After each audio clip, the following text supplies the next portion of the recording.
WFPRLP Franklin on 102.9 FM.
Progress.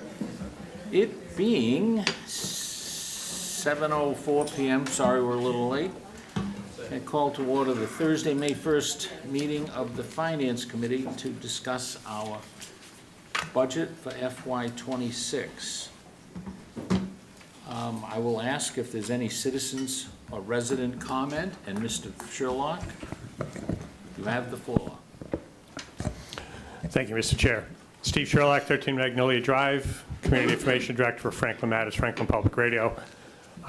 Clearly, I think everybody recognizes that we have a housing crisis. One of the things that there's a group that people may be aware of, Building Equitable Neighborhoods in Franklin, Ben for Franklin. I've been becoming part of that, becoming more active for two reasons. Its focus is education on the zoning opportunities and what can do to improve. Clearly, you're well aware that new growth is one of our key aspects of funding the budget. How can we improve new growth?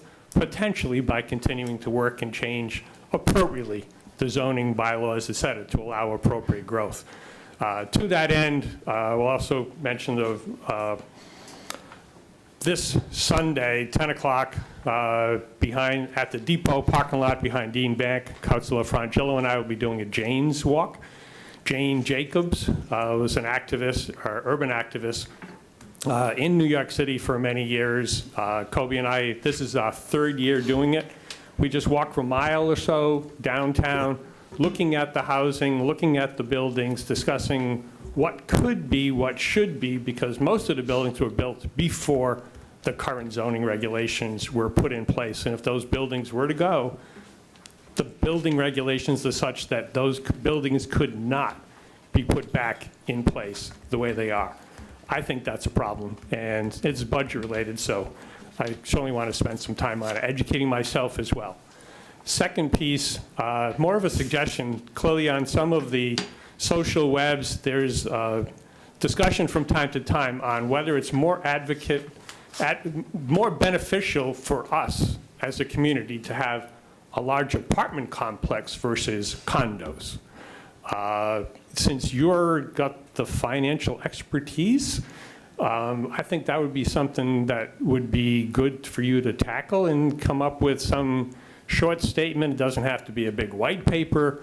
Under such circumstances, this might work, this is better. Under these circumstances, this might work, this might be better. I think that would be beneficial for the community as a whole. Clearly, it doesn't have to be done immediately, but now that you're kind of behind the crunch period, you might have some time over the summer before the end of the year to tackle that. So happy to help on that effort too, to clarify, if you do decide to do that. So thank you. Welcome. By the way, I'm working on just that. You are? Yes. 'Cause I won't express my early opinion, but Can I ask one question, please? Sure. Mr. Sherlock, if you could just repeat the details of the James Walk? Yes, sure. Sunday, May 4th, may the 4th be with you. 10 a.m. At the depot parking lot behind Dean Bank. We'll gather there, walk a mile and a half or so, come back before noon. And as I mentioned at the council meeting last night, I forgot to mention here, there's also cake because it's Horace Mann's birthday at the museum at 1 o'clock. So you'll have some exercise before you have a piece of cake. And that may give you an extra piece of cake. Yeah, so you had me a cake. just to kind of set the table for tonight. On Monday and Tuesday night, we went through the big departments, and there was virtually no changes in anything. So I wanted to make sure we can move right along tonight. I'm not sure how we want to do it, but maybe call the department, let me Did the know meeting what begin? the difference is, make sure that questions get answered from the committee and from anybody online. Does that work, or do you want to go through them one by one? I'd be happy to do that too. We have the budget up on the screen. Like in past years, we just go one by one. If the committee has any questions, the respective department head could answer them. If there's no questions, then you just move on to the next department. Okay. I think it's, as you've said before, there's line item by line item here for everyone to read. I mean, if anybody in the public is interested in the budget, they can read every dollar pretty much right there. Mike has his hand raised. Mike? Okay. Mike, we see you, so you know. Mike Hamilton is participating, member of the committee is participating via Zoom this evening. And Nora Nagel is unable to attend. So first, Is Zoom working properly? I'm getting a couple text messages here. what is it? Zoom, is it working properly? Working? Looks like it. I mean, There are people on it, Okay, I'm just getting some text messages. all three of them, and one of them is here. There's Mike Hamilton. Mike, did you have a question? He's not answering. He's muted. He's muted. I'm here. Okay, your hand was raised, so we weren't sure if you had a question. There it goes. All right. Nice. All right, you want to control where we are from there or from here? I do it. Oh, Okay, first one is town council. 40, oh, this is this isn't what I thought it was. So it's Department 111, the town council. There is no volume. Can you hear me, Mike? I can see you, Jamie, but I can't hear you. That might be the Zoom problem that Carrie's referencing. It does say on the Franklin TV control, there's no speaker on it. Like, it's muted. We have to mute here, though. Oh, okay. That's better. Oh, you got it? Okay. Testing, testing, Mike, you can hear me? I can hear you now. Okay. Pete's got it. So Department 111 is the town council, $5,500. Most of this budget is actually for the Mass Municipal Association dues for the entire town. And then there's a small, we've cut this, by the way, over the last year. It used to be higher, but we, this is generally for the conference attendee portion if any of the councilors go to the annual conference. Okay. Town administration? Yep. Anybody have any questions, or? I have a question. How are non-collective bargaining salaries determined? They're determined by what we have called a compensation and classification plan. So, as some of you may remember, I think it's actually 2 or 3 years ago now, in 2022 and 2023, one of the town council goals was to do our first ever market analysis. A lot of communities east of us have probably been doing this for 20 years. They're a little bit more mature. And what that is, it was a major study. Every employee did their own job description analysis of what they do through human resources. We tweaked a few of those based on conditions, as some job descriptions have changed over the years, or job duties have changed or evolved. And what we did was, there's a methodology on the HR website. We used a straight methodology across the board of a series of assumptions. We had never had that before, so we just, kind of one by one, I think in the past, had kind of just triaged whatever job it was to see where it was at, maybe when they posted the position. But as we did that a couple years ago, it built really a foundation for the community of what our market rates were for our positions. And then, we would likely do that again probably every 5 years to make sure we're keeping up with the marketplace. And so there's grades, it's all online. We update it every year based on the cost of living adjustment. So we did that in 2022, and then each fiscal year after that, we increase it by the cost of living adjustment that we have on the municipal side. In this case, for the last few years, it's been 2.5%. And so there's grades, I think there's 14 or 15 grades. All of those positions fall into a different grade. Those grades have ranges. And that's what we put out on the job postings for recruitment and retention, as well as the current staff that are here. Got it. So presumably, if somebody had a question on anybody's particular salary that was not collective bargaining, they could go to the HR website, find the ranges, and be like, yes, this is reasonable, and this is where it came from. Yep, exactly. Yep. The only exception to that is obviously me. I'm not in there because the superintendent and I are both contracted employees. And so generally we do market comparables outside of that study. But every other position in the municipal side is in there that's non-union. Got it. Okay, thank you. Sorry, just to follow up on that. You said, so you've got market comps, you've got them, how do they change over the years? Are they if somebody wanted to go and look at the comps, is that possible? Or do they change every year? And who does the comparables? Is that?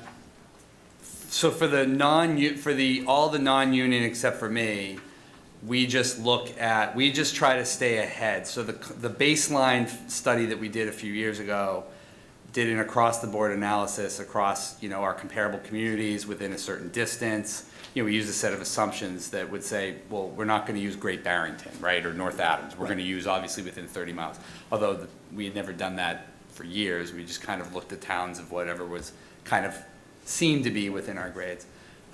In terms of town managers, and I would suspect superintendents, or I know for a fact superintendents, there is no one-stop shop for all of that data. The Mass Municipal Association, the Superintendents Association have been trying to work on databases to try to keep up with that so we don't have to do it. So basically what we do is, as managers and superintendents, and a lot of other positions like chiefs of police and stuff like that do the same thing. We look at like bond rating, we look at the size of the budget, we look at population, we look at commercial industrial split between residential and commercial industrial. There's a variety of those categories. There's probably maybe usually between a half a dozen to a dozen of those types of things where that generates what we in our marketplace share as our kind of comparables, if you will. Mm-hmm. So an example would be for my salary or my position, we wouldn't look at the town of Norfolk, okay? Because, the responsibility here in Franklin is far greater than the town manager would have in Norfolk for a variety of reasons. We have enterprise funds, they don't. We have a larger budget population, they don't. There's a whole variety of things. So from a recruitment standpoint, for the chief executive as well as the superintendent, people oftentimes apply from out of state. You're looking at comparables, or you're looking at, people will apply to Massachusetts from other states, maybe the superintendent of schools.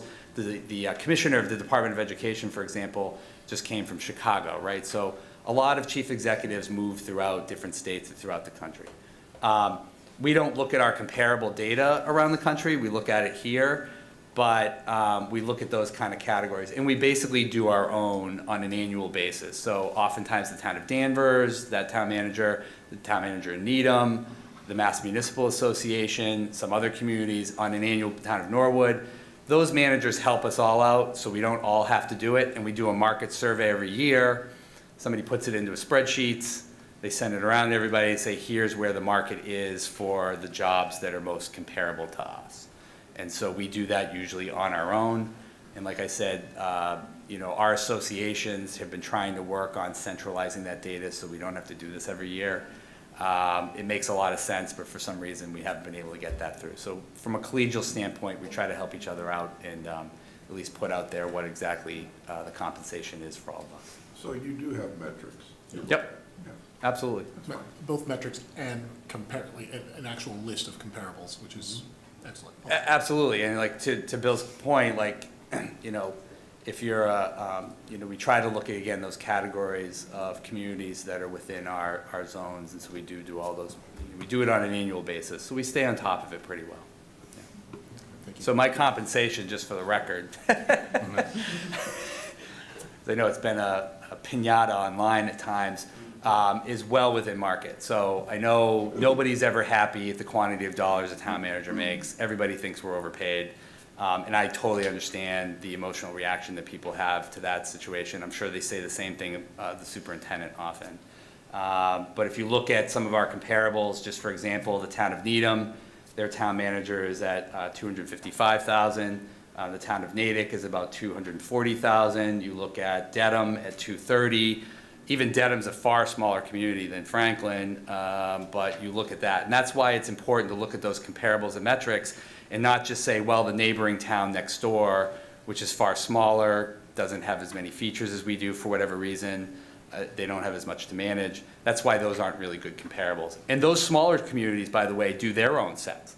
So our neighbors that are smaller communities, those managers talk to each other and they do their comparables as well with their colleagues. So most of communities throughout Massachusetts probably do this on an annual basis. I hope that was helpful. No, thank you, Jamie.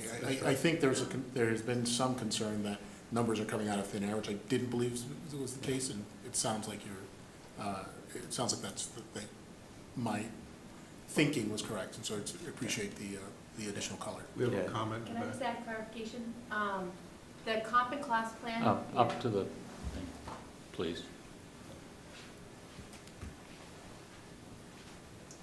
Hi, Karen Bratt, the HR Director. So I was involved in the comp and class plan study that we did back in FY23. If you go to the Franklin Town website, Human Resources page, there's a compensation and classification tab on the left-hand side. We still have a full copy of the comp and class plan that was done by a professional company. GovHR, Jo Ellen was actually a town manager in Massachusetts years ago. She retired, started her own company. They do these kind of studies for communities all the time. And in there, they really explain the rationale of what other communities we compare to and why. They have charts of what they're looking at and sort of how close certain towns are to us and some of the towns that maybe aren't as great for comparables. And there's a list in there of some of our towns that we should be looking at when we're looking at our salaries. I appreciate that. Could you just, that's on the town website? Human Resources page. Human Resources page. Yep, on the left-hand side, compensation and classification. You can find a copy of the plan, and you can see the FY25 comp plan. In FY26, going into the new year, that's usually where we'll look and say, it's usually if someone leaves, it's a good time to really look at the salary as you're trying to recruit. But we're trying to look at that every year and just see if there are positions that might not match up. And the company actually gave us, it's called, they do a job analysis questionnaire. So there's a questionnaire that I do with the job description that has a certain number of points assigned to each level, and that will give me the grade that the position should be in. So then you use that in that grade that the comp plan established a few years ago. And everything will bump up by 2.5% in FY '26. Thank you. Thanks. And really quickly, finally, to your point, Ken, I appreciate the comment.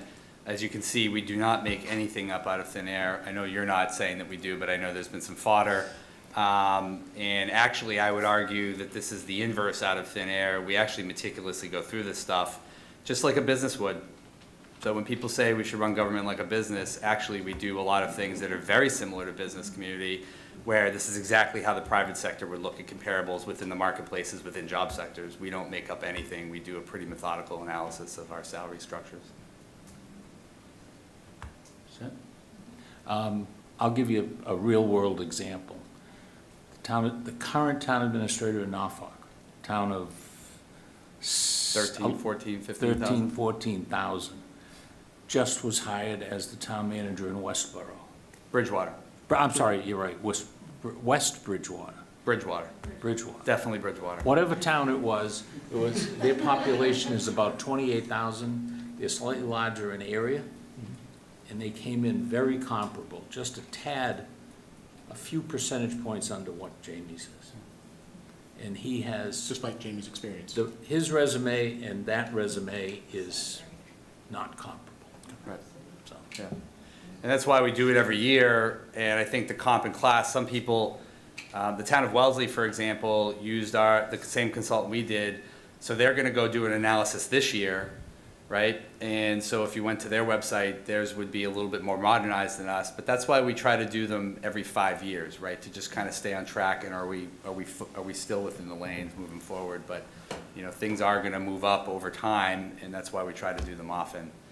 So we're kind of capturing what the right recruitment levels are. Thank you. all set, guys? Next department. Where are we going? Finance Committee. So the main reason here, just so folks know, there is an increase of $5,500, and that is for our consultant to do the minutes. The automated consultant we took over for. Yeah. That being said, the quality of the minutes is just, no offense, we've talked about this. It's like a world of difference. It's, if people really wanted to read the minutes and get Yeah. like what happened during the meeting, you could Yeah. read the minutes versus they used to be like, look at the agenda. Yeah, So, yeah. that was bad. And we relieved Nicole of responsibility, which was really our number one priority, so she could spend more time with her family. Moving right along. The comptroller's office, really not a very minor increase. That really just represents the cost of living adjustment for the staff.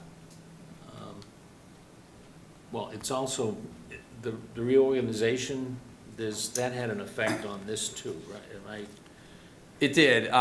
You know, two things. One, the reorganization of the finance offices for the school and town and HR, you know, in some ways stabilized things. You know, as I think last year when we made the budget adjustment after the failed override, after we had sorted out how many positions we needed to do the work for both town and schools, there was actually a savings of 21,000. So part of that savings from that reorg actually went towards transferring that revenue to the school department's structural deficit last year. So, but the most important thing from my perspective of that reorg is that we now have both the town and the schools and the human resources offices for finance and HR now have, you know, at least for what we need now, the right amount of people to do the right amount of work. For the record, the schools did not have a deputy HR director. They did not have an assistant school business administrator. For a community of our size, when we look at metrics, you know, the town of Needham has, you know, almost twice as many staff as we do. The chief spoke to this. The town of, you know, Natick and Needham have like 20 to 30 more officers and firefighters than we do. The town of Natick, it's been in my budget documents, have 39 librarians. We have 12. Nobody really looks at the finance offices very much, but both Natick and Needham also have 2 assistant town managers in both communities, not together. Each of them have two. We just finally got one here in our budget. So that really tells you the success of the reorg, that we were able to find ways that the schools could have assistants and backups, and the same thing with our offices on the town side. Any other questions on finance? Just kind of an odd question for the finance committee, but moving right along. Board of Assessors. About a 60 is, did we add in their request for an admin? That is the major part of the increase here, that's correct. The Board of Assessors are elected, and they sent me a letter requesting an additional staff member down in their office. The state regulations around reevaluation have become more expansive, and the work that we need to do to go out and capture new growth is there. And so the administrative assistant position was recommended, and when an elected board emails me or writes a letter and suggests something, I obviously take it seriously.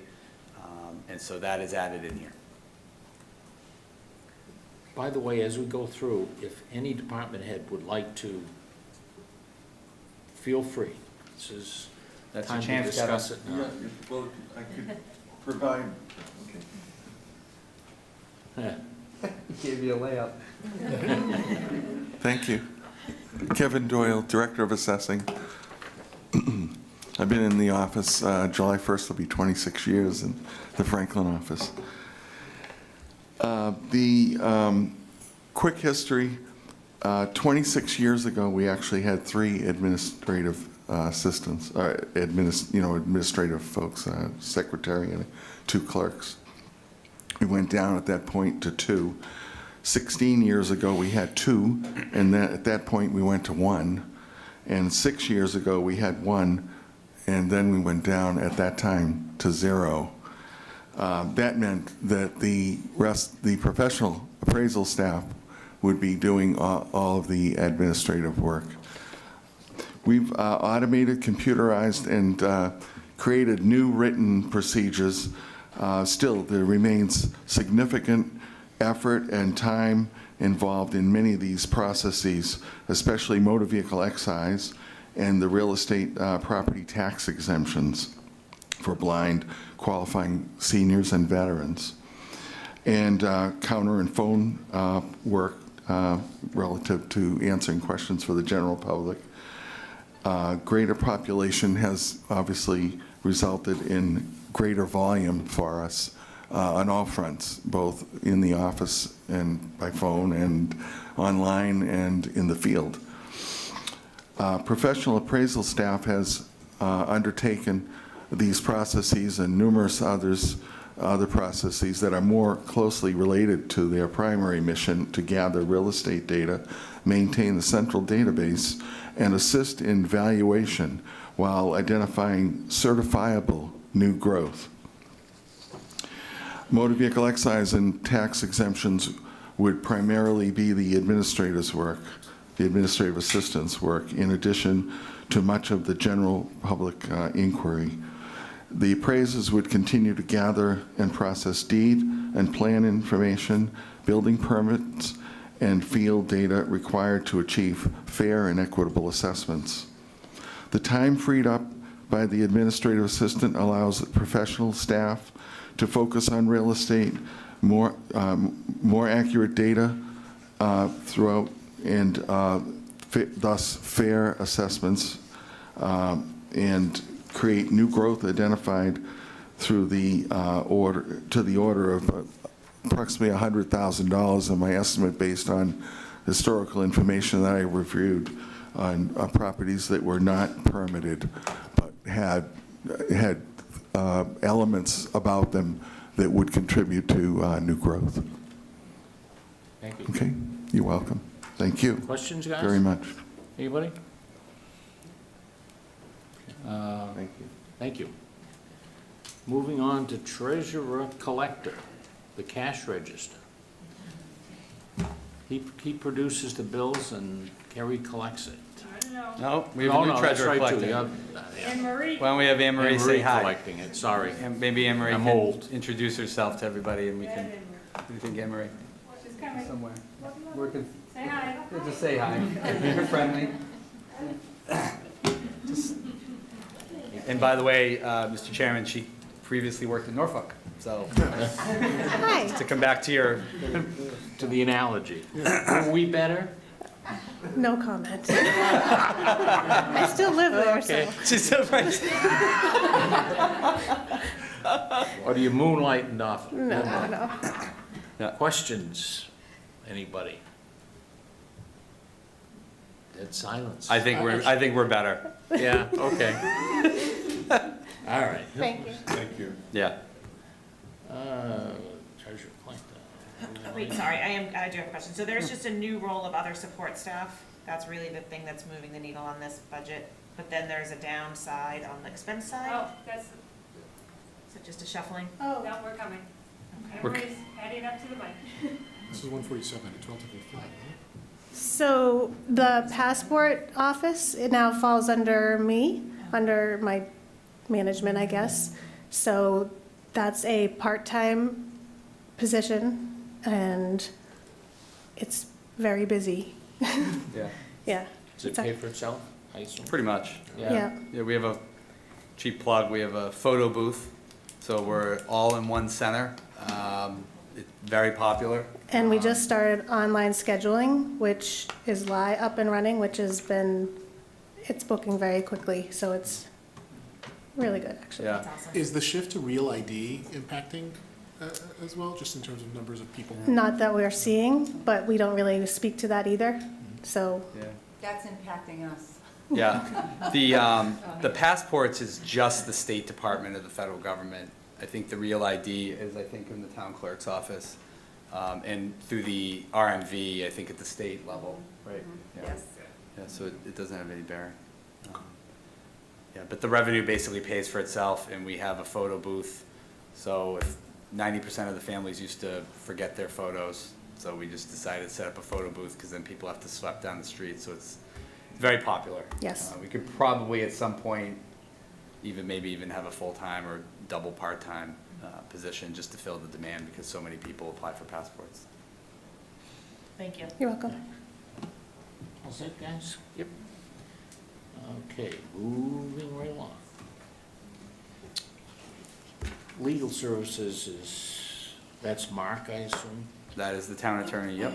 And then the expense line item are special counsel for situational things like solar agreements or things that are cable requires a special counsel. That's also where labor counsel is paid out of. I can tell you among my colleagues, because of the great job that people do behind me, I have worked for communities where the expense line item for labor and special counsel are $500,000. We have very, very little use for this because we have a great attorney and we've got great staff and we don't oftentimes need lawyers. So, And if you could just get him to sit up and talk into the microphone, I'd appreciate it. Thank you very much. you can be more than happy to ask them. Steve and I have tried, right, Steve? Human resources. Question. Just one question there. Yeah, I'm seeing a slight decrease from 2025. Is that just, we're talking about some things just shuffling between departments, or what's happening there? We had a part-time, we had a proposed full-time, and then we had through budget cuts, we cut it down to part-time. And then we truly, due to the incredible work, I mean, we've talked about Karen for many years, but now that we have a deputy HR director and a benefits coordinator that's doing an unbelievable job, we feel like we had the capacity we needed to get the work done. And so we eliminated the part-time position out of the budget earlier this year during some of the joint budget meetings. And also keep a half-time person busy if we had the flexibility for yeah. it. Yeah. Along those lines, are we automated yet? We're getting there. We're in the process of scanning all our active files. So they're out with a company right now, so they're still scanning what we have, and we're still getting trained on the new system. But we are well on our way to the electronic personnel files. We're still working on the right system. We're trying to do an all-in-one system, but it's better at some things than others. I don't think it's gonna fit all our needs. And given the financial situation, we might have that on hold for a little while, but we'd like to get back to automating a lot more. Doesn't make any sense in 2025 to be writing anything personally. One thing we are, I think with the additional capacity with the schools too, is they all work really well together and coordinate, and I think onboarding and some of the other stuff, I think we're working with them on, Yeah. right? So Emma's working officially as a town employee, but she's actually managing benefits for the town and the schools 100% now. So typically when I started in 2017, they were sending out an open enrollment memo to school employees and an open enrollment memo to town employees with the exact same information and the same benefits. So we started working together more and putting together our own memo.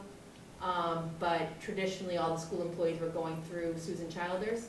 The school department was a two-person department for a lot of employees, so poor Sue was trying to manage everything. So we slowly got more involved and tried to take over more and, offer help where we can. And now with Emma there, Emma's the first line of defense for all benefits-related questions. So I think that's really helped open up Susan's time and the school's time for more strategic efforts. And then Emma is able she's becoming an expert on it, so you're not trying to balance a million things at once. Any benefits stuff goes to her, and that's her specialty. So I think that's been working out really well and getting everyone on the same page. How many FTEs is it across municipal and school? 1,200, I think. It was around that, yeah. Oh, no, that might be too high. There's 1,200 people on benefits, including our retirees, so that's a different number. We have 250 full-time equivalent positions on the town side. I think they're close to 500 or 600. I don't know their exact numbers. And then there's like several hundred part-time employees. They may not get benefits, but, obviously we still have to hire Yes. No, that's what I'm trying to conceptualize. That's you think of it's a company, right? So it's Right. how many people do you have and how many people are running that ship? It's probably in the 1,200 range when you total up full-time and part-time, and that may not include I think that's what I always kind of consider permanent part-time, as opposed to maybe some seasonal help. So if you take away some of the seasonal help, it's probably around 1,200 Yeah. total. We have about 12 to 1,300 active employees and retirees on our health insurance. So just people alone, that's a lot of people. Yeah. Are we atypical or typical in marrying schools and town under one? I would definitely say atypical. For getting some of the emails today, I think one of the features of why a lot of communities have a high amount of respect for Franklin is because we have a whole floor here with all these folks. We have one technology director for town and schools. We have one facilities director for town and schools. So when people say about, efficiency, right? Most communities have a facilities department for the schools with their own system and personnel, a director, assistant director, and staff. And then the town has their own facilities director, deputy director.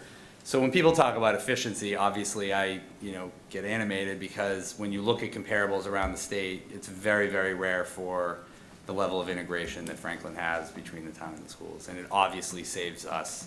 We're kind of victims of our own success in some ways because obviously saves millions of dollars, right, in personnel costs for the schools and the town.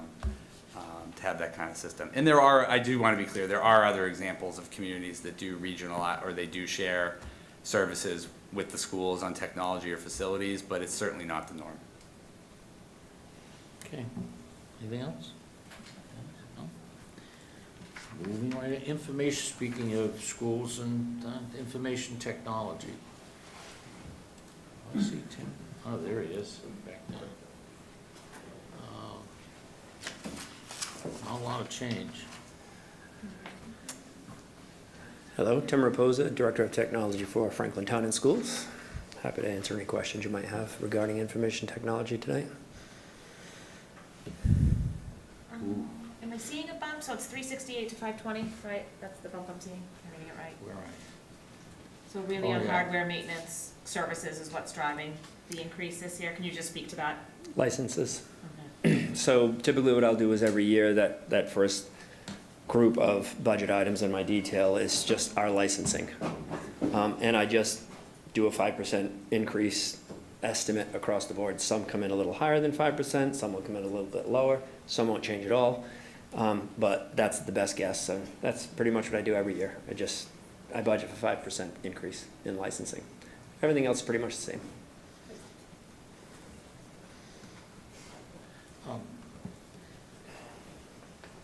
I have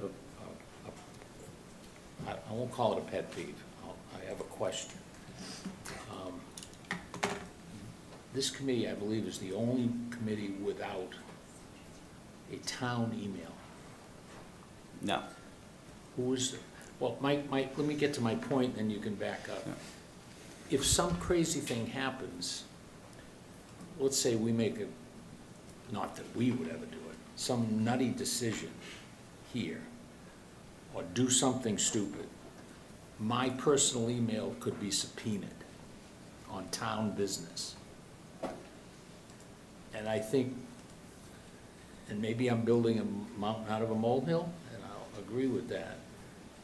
But I would like to, if I've got finance committee business, I would like it to be on business, on town-controlled emails, for archiving, for the whole gamut of things that happens. It was like when I was working for banks, it was always a bank email, not mine, you know? And that may be a bad comparison, but I think you get the drift. Just something to put in the queue, because I was told at one point it was difficult to get an email set up here. No, it's not. It's just cost money.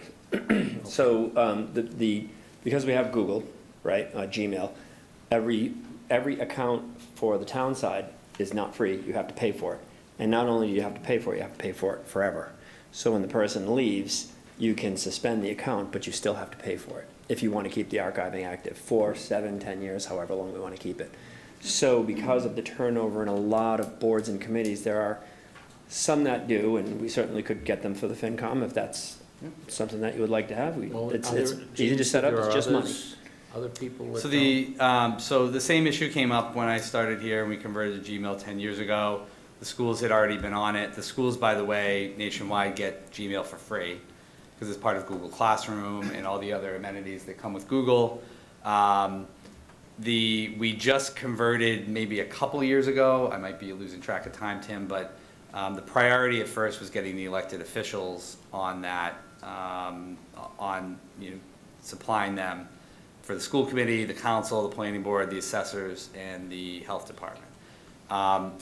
Most of them accepted that with open arms. There were still some that were kind of not wanting to do it. So it took a little while, a couple years for us to phase that in, make sure there's proper training, and make sure people were checking their emails, and then also kind of testing out how the archiving will work. I think Tim's right. I think it's a 7-year minimum commitment. Yeah. So for volunteer boards, we have had discussions. In another community that I worked in, say I'm just going to use the Cultural Council, for example. You would get culturalcouncil@franklinma.gov.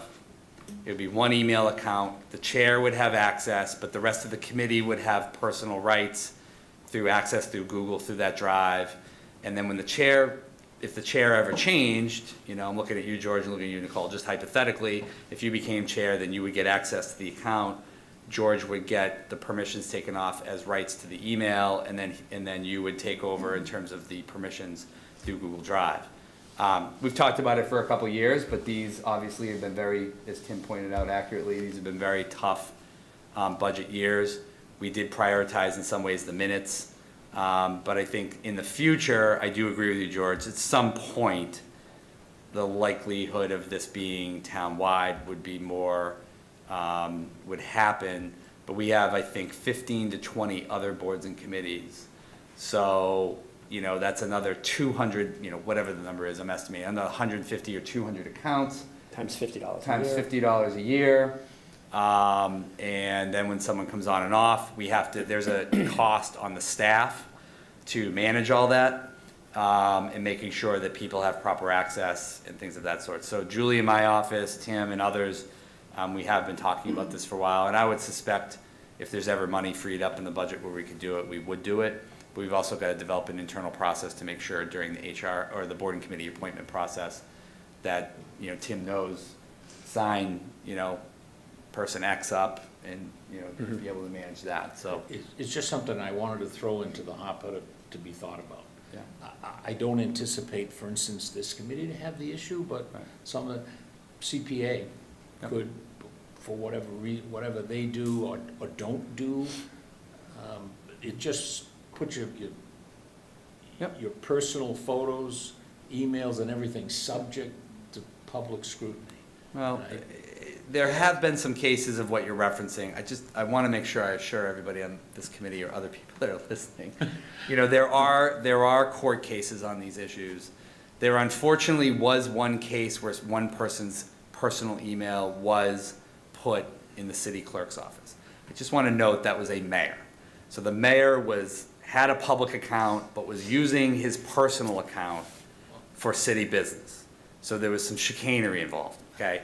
So the idea that everybody's personal everything is gonna somehow be a public record, I would say there are other cases on that do not do that.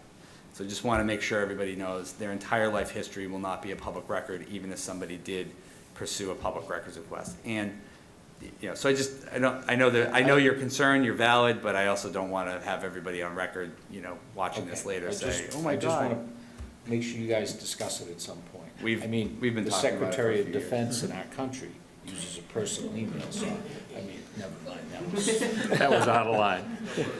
Not germane to You the gotta discussion. chuckle. It's a good, Tim's laughing. Don't get me started. Yeah, let's not go down. Anybody got other same questions for Tim? No? Okay, thank you, Thanks, Steve. Tim. All right, thank you. Town clerk.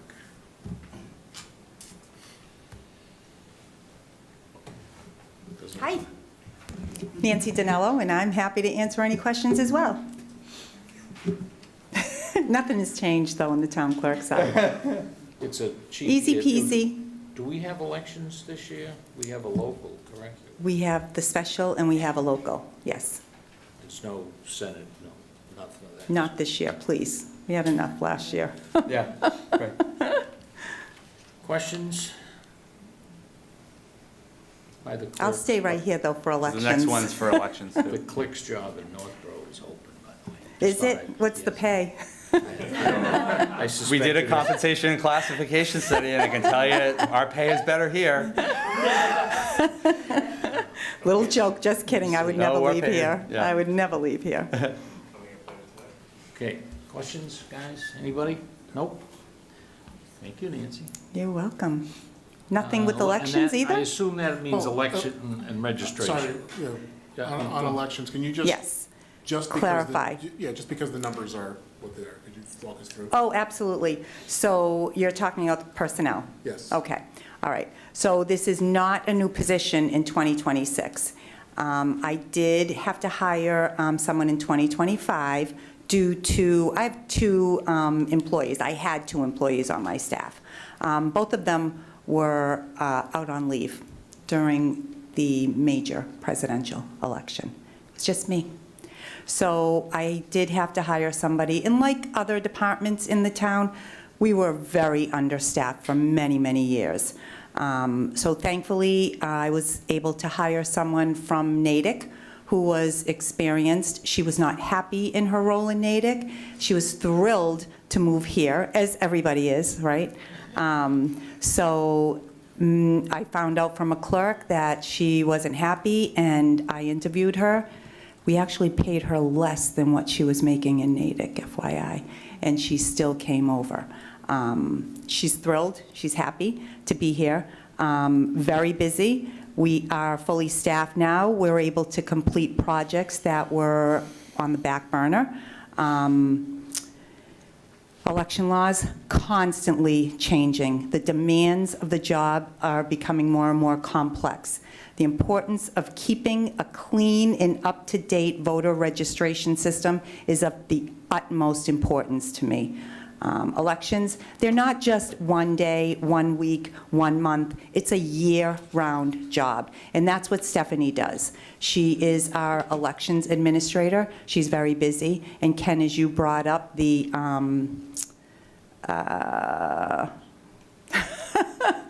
the license. Thank Oh, you, Real thank ID. you. The Real ID. So that does impact us. So when people go to apply for their Real ID through the Registry of Motor Vehicles or through AAA, it goes directly into our voter registration system. So when you go to get your Real ID and say your name is Nancy Ann Danello, I am registered as a voter as Nancy A. Danello. That change has to be made in our system. And right now, with the Real ID, it has to be your legal name. So we have to change everybody's name. We had 16 pages the other day. Stephanie was literally all week working on the Real ID changes. And it's busy. It's busy for us. This fourth person has been a godsend to us, and I'm happy to have her. She's happy to be here, and she's very, very busy. Like I said, she's doing projects that were on the back burner. Census, major part of the elections admin job as well. People don't always return their census, which means that we have to do a second mailing. That is very costly to us to have like mass mailers do it for us. Now we can do it in-house and save thousands of dollars. Any questions? Other than why the mic went out. Oh, but you can still hear me. We right? heard you. Well, we could, but I just want to reiterate what you said that got cut off, which saves you thousands of dollars. The second mailing of the census that we do in-house saves us. Say it again right here. The second mailing of the census that we now do in-house saves us thousands of dollars. Did you hear that? I did. Just Just want to make sure the tape side, got it. sidebar note, as someone who has a copy of the census sitting on his desk at home. I think, I might have accidentally, perhaps, I'm just wondering if there's an opportunity there for a vocal reminder in a town council meeting or something along those lines in the To future. return the Just, census? yeah, just, Yeah. Yeah. something like that. Actually, the return rate this year has been pretty good, but you haven't returned yours. She memorizes this stuff, man. I'm just telling more. Oh, dear. Questions, other? No. Keep asking. Mike, speak up when you have questions, please. Conservation, Bill? Oops. No, thank you. Okay. Bill was chairman of the did my Conservation turn. Commission for a while, for a long time. Long time. Oh, yeah. long time. There's not much there anyway. No, that's No. very reasonable. Appeals board. Yep. Excuse me, Jamie, Yep. are we losing our agent? Good question, Bill. I pray not, no. We are very happy for Brika Lai. She is about to go on maternity leave. And so But she's she'll be coming out back. she'll be out for a few months, and then she'll be back after that. And just for the record, this is another one of those, I think, that people don't realize her salary, like a lot of our staff in this building, including the clerk, most of the people back here, her salary is largely paid for through fees. So we get fees that come in for Conservation Commission applications. Those fees go into local receipts, and then those local receipts come back to pay and offset many of the salaries of the people that are in this building. So she's on maternity leave and it's a one-person show. Who's doing her job when she's gone? So there's typically, in most cases, actually our community planning and development director, Brian Taberner, would fill in, because Brian could do virtually everything. And he's retiring at the end of next month. And so we've got great candidates, so we're very excited that somebody's gonna be able to try to fill his shoes. Brian's been with us almost 18 years, so, there'll certainly be a learning curve. We've talked about this at council meetings, so. But in her absence, the engineering firm that we have under retainer, Beta Engineering, will fill in for her for the few months that she's out. And so the fort will be safe. in the past. Which we've used in the past, for transitions, or if there was the admin left or whoever, they typically do that in a lot of our communities. In fact, some communities that are smaller, they don't have an agent at all. They just hire and farm out the contracting services for, like really smaller communities like west of here. Thank you. Anything else? No? ZBA? I This was- is just for ads, legal ads. They're not, they had a full-time minutes person, if you will, right, so. They have a part-time individual that's in the inspections office. Hey, Gus. They have a part-time individual, Casey Thayer, who's a local resident in town, that basically is the building commissioner's part-time, permanent individual who does all things ZBA. So that is not in this budget. That is in the inspections budget that we went through last night. This is simply just for the legal ad expenses that may come in. The number, if you went back before '23, was actually higher. We used to budget about 10,000. There was a period at which there was, before the pandemic, that his office on this issue was actually way busier, but we've been able to trim that down over time. What you don't want, and what did happen one year, is if you lowball the number too much, then we have to come back at the end of the year and make up the difference. That did happen to us one year as well, where there were far more applications and work under the ZBA, and so they blew through their budget completely by a few $1,000s, and we had to make up that money later in the year. So ultimately, it's kind of 6 one, half dozen the other at some point. You can try to predict it, but you don't really know. Do they fall under the rule now that you don't have to put it in a newspaper? We do now, yes. They do, right, so, Gus Brown, building commissioner. okay. Because that should save a few bucks here and there, too. It's a lot of time savings and Yeah. dollars too. It's actually a greater time stat. It's actually it's more of a savings probably on the staff time than the actual money. There are still some applications, depending on the application, that still have to be published in a paper, but very, very few. So you're right, over time, hopefully this number will go down to a couple thousand. Okay. Anybody? No? Thank Thank you. you. Gus. Planning and growth management. Yep. Brian's not here. Yep, Brian's not here. He's retiring, and I don't blame him. If I was around in a month, you might not see me here. Yeah, pretty much the same as she ever was. And you said you have a potential candidate, so that's good, too. Yep. So we're making an offer to somebody this week, and, I've already set the expectation that, replacing Brian is like replacing 1.5 staff members. I mean, his level of skill and knowledge, and then his institutional knowledge of Franklin will take a little time to transition. But we've got a great staff downstairs with Amy and Maxine and Tyler, so they'll be holding the fort down, and with a little bit of luck, there'll be about a couple-day overlap of the new hire and Brian, which will help transition things out. Anybody? No. Ag Commission, that's pretty standard. Yep. I would guess. Oh, here's one. Public property and buildings. Mike, you might as well come up and sit down. There'll be a question or 10.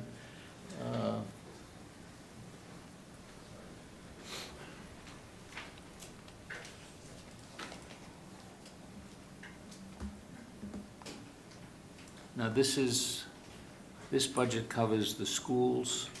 Every square foot of building labeled the town of Franklin is in here. Correct. Is that correct? Yes. Which is how many square feet? About 1.2 million. A lot of floors to avoid. Questions, guys? It seems to be with I have one. Just, obviously, the drivers here are the electricity and natural gas. Correct. We are so 2 years ago, we signed a 4-year contract for electricity, and about 3 months ago, we signed a 4-year contract for gas with just a slight increase. A lot of the pressure on gas prices comes from a lot of things going on in the world right now, unfortunately, but we've been hoping that that would change, and it doesn't seem to be changing anytime soon, so we locked in a pretty good price. How does what we locked into a couple of years ago for electricity compare to what this market rate is? It's lower, much lower. We didn't end up having the spikes that residential homeowners had a few years ago. But that also, because we're set at the exact same rate, so a National Grid is required to bid their electricity twice a year and take whatever the low bid is. And that one winter we had, it just, devastated homeowners. But on the other side, our solar farm, by statute from the legislature, actually pays the residential rate. And actually, when that happened for that year, we made a lot of money. We actually built up huge amounts of solar credits on our bills, and we use all those solar credits to do energy efficiency projects with National Grid. So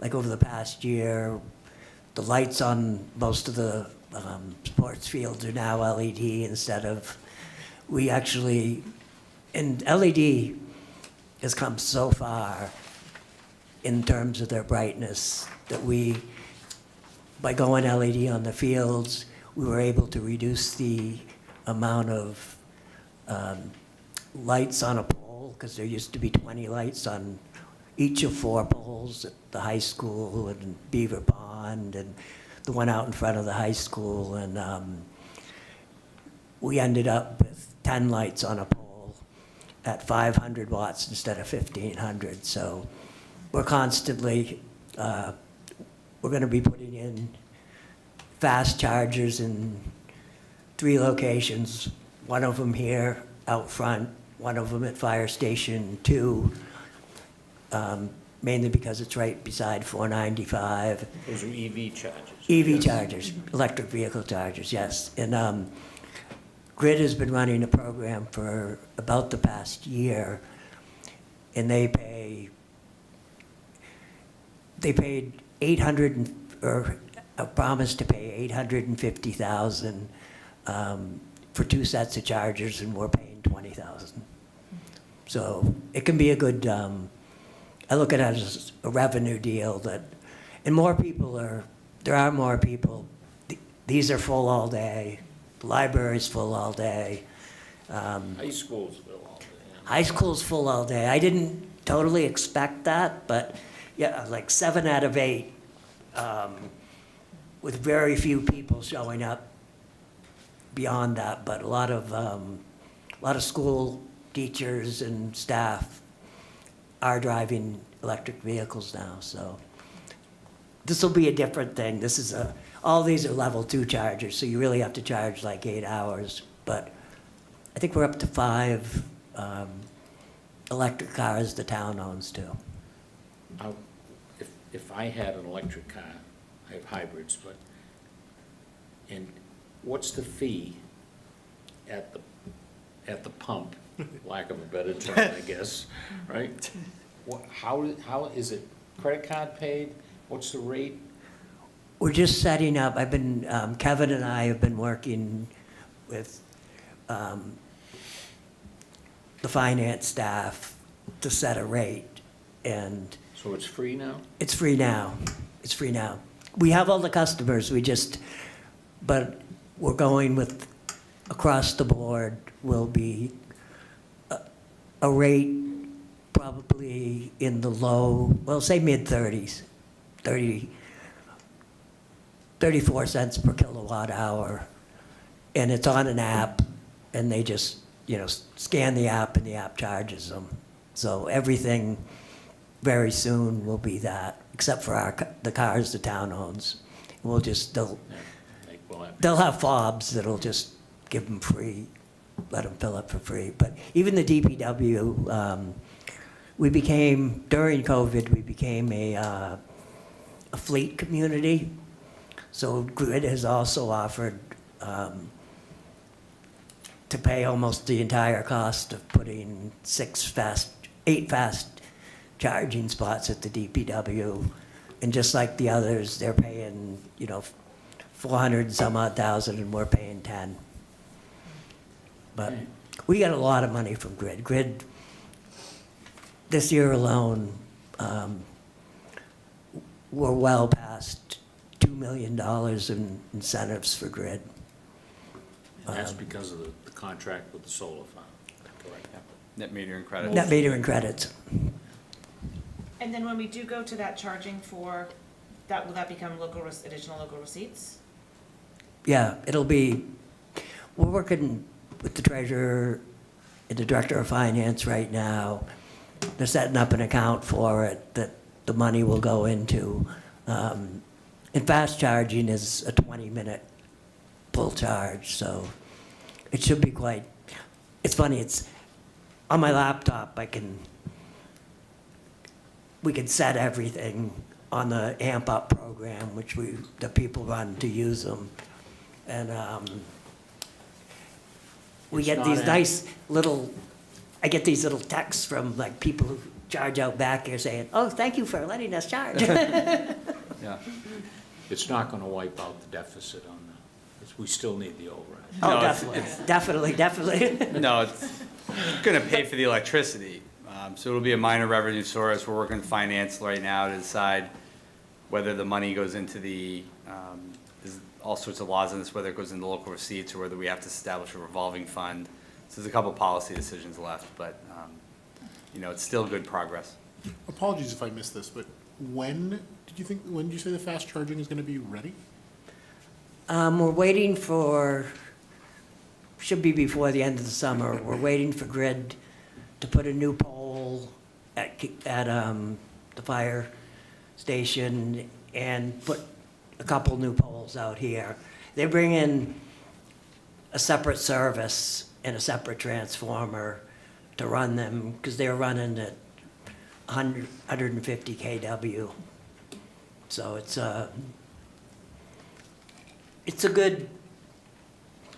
it should be a good thing. I know these should get a lot of visibility out front too.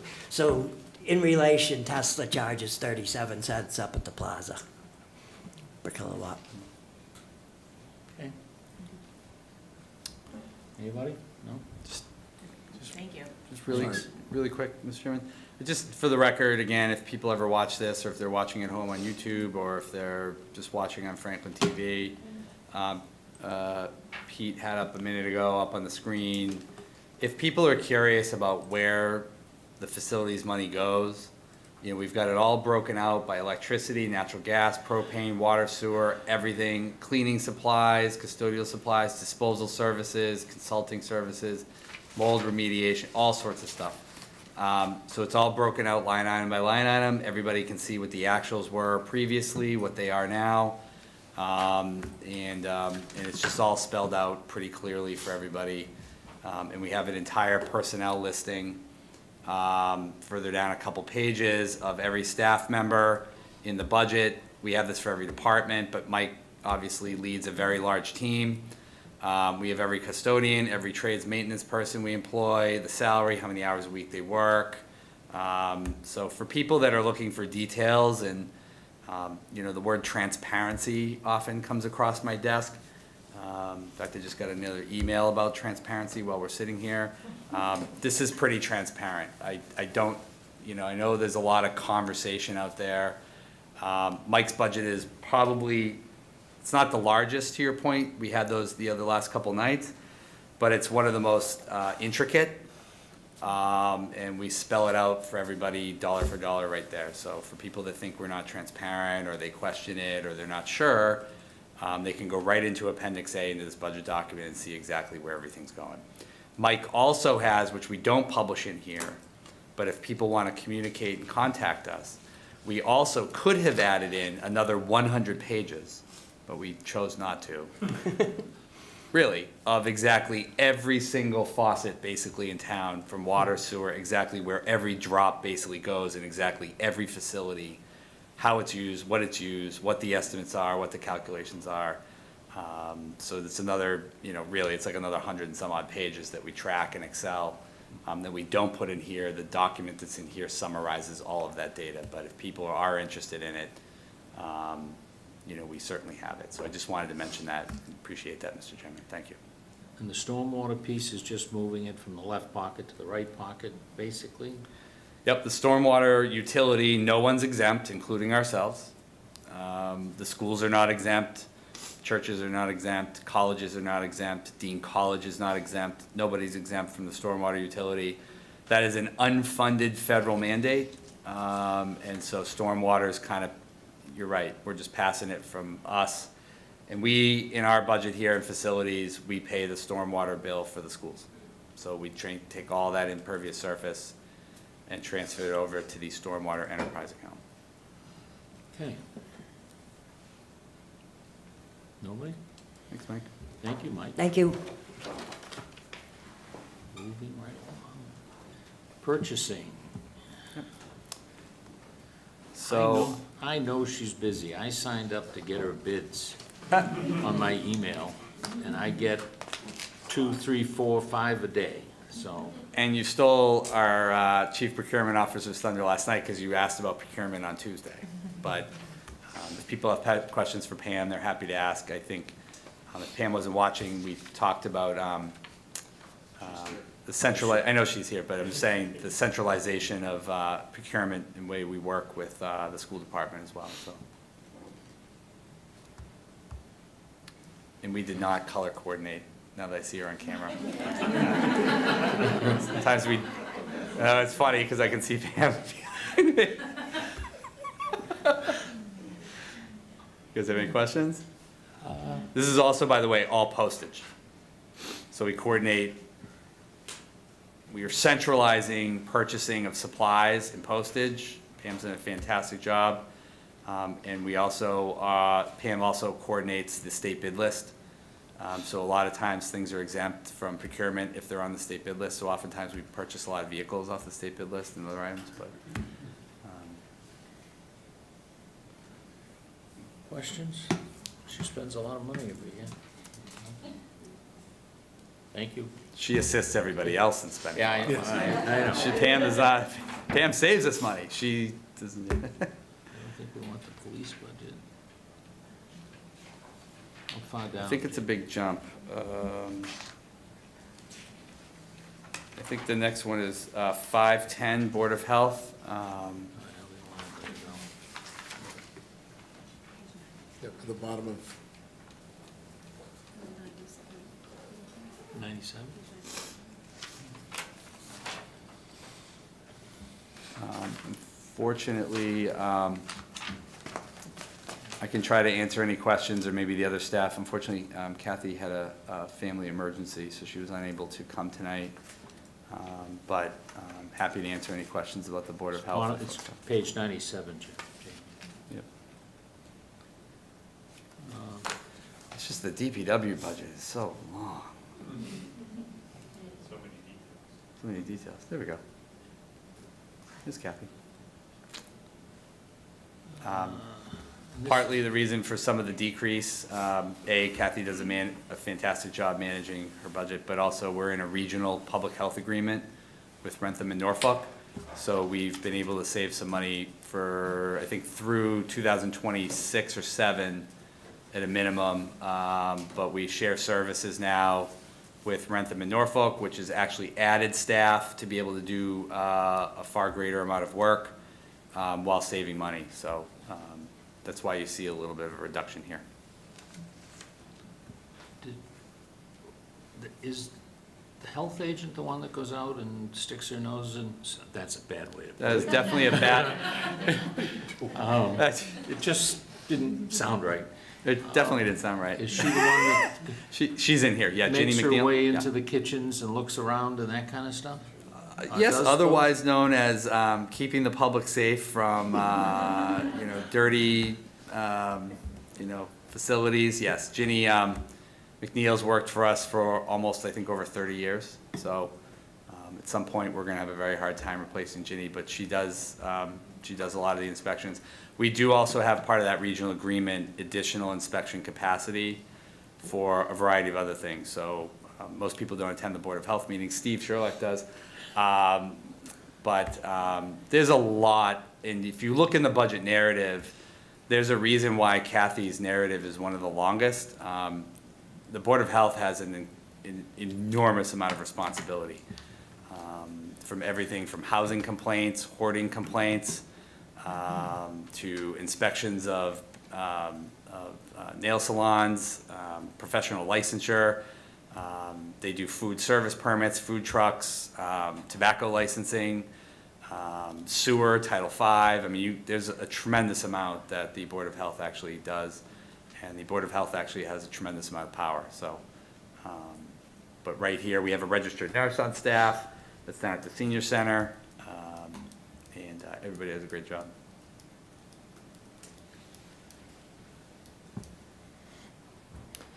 Mr. Chair, just to get PSA for that, the Board of Health meets approximately 10 times a year, and there's at least 8 or 9 recordings of their meetings, about 30 minutes each. They're very efficient, but full of info on the restaurant inspections, food establishment inspections. If I recall correctly, it's approximately 100, 125.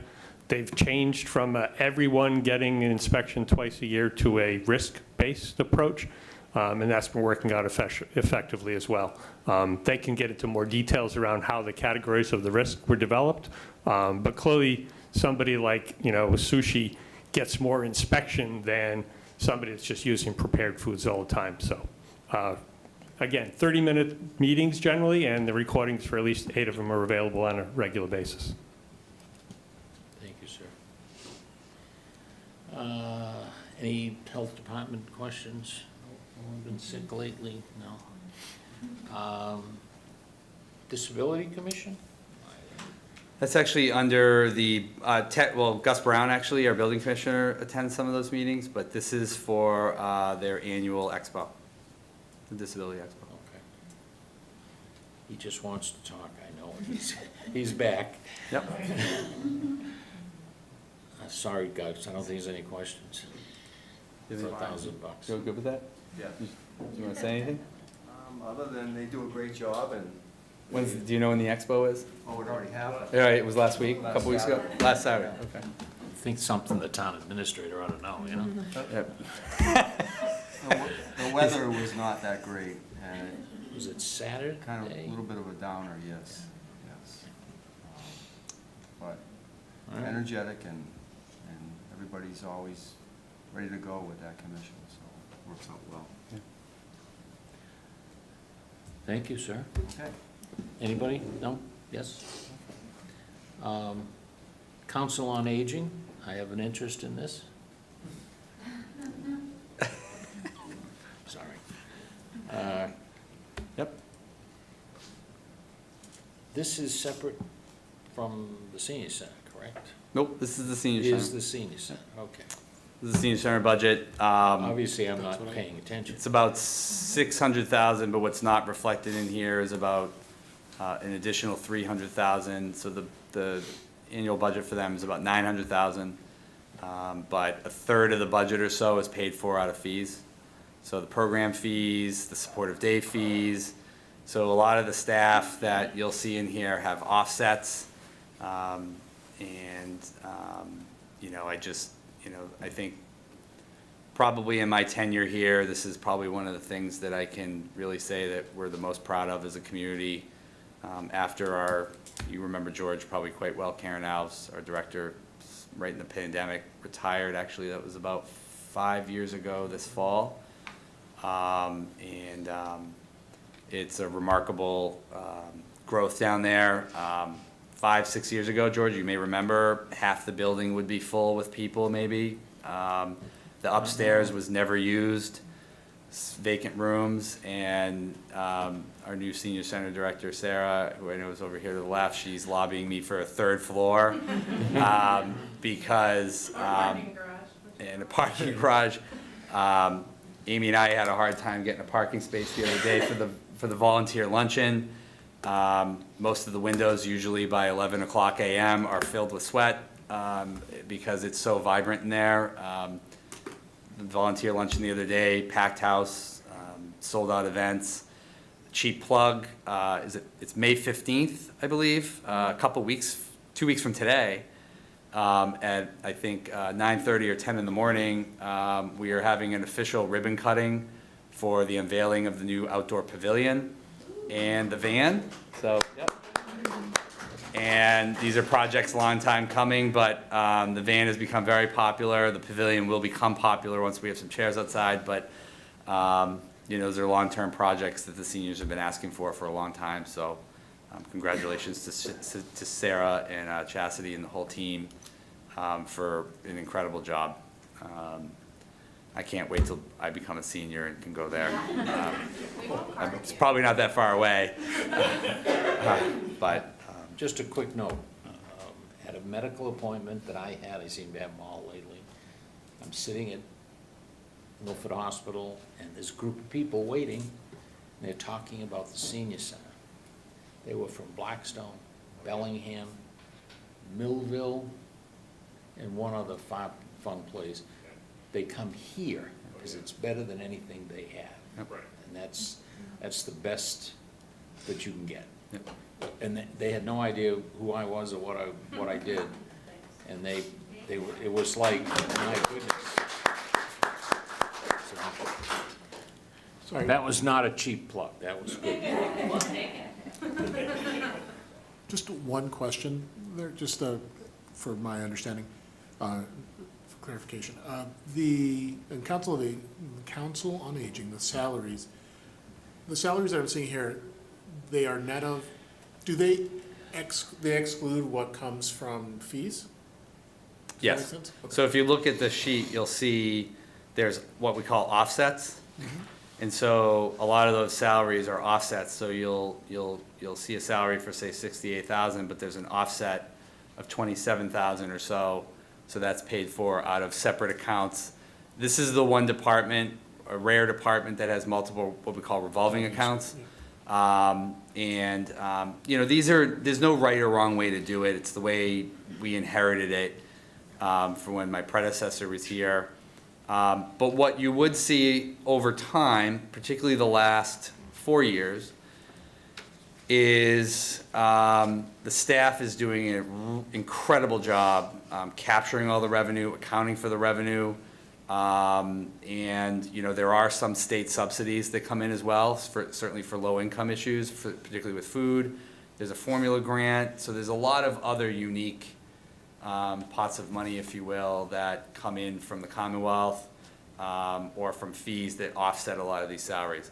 And I want to be transparent about it. This is somewhat still of a work in progress, right? We just kind of really got into this rhythm a couple years ago. Using Ryan in the Recreation Department as a great model where, you know, the revenue that comes in really pays for virtually dollar for dollar that goes out. We will never get dollar for dollar with the senior center. The fact that we're at 30% is heroic in and of itself. You know, I think that's probably going to be close to the max we'll do. You know, long term, you'd like to get to a 50-50, but we'll see how well that goes.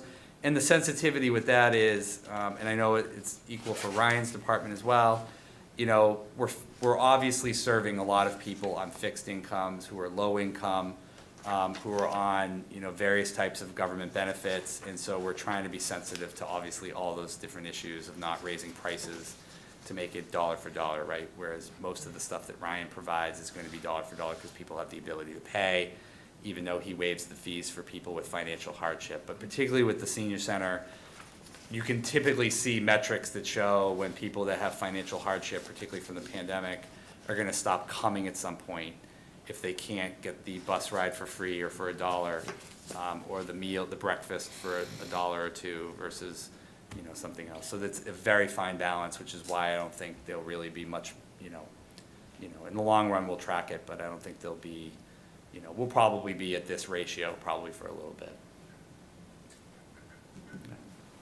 Thank you. Anybody else? Not much to say. Do you have anything to say?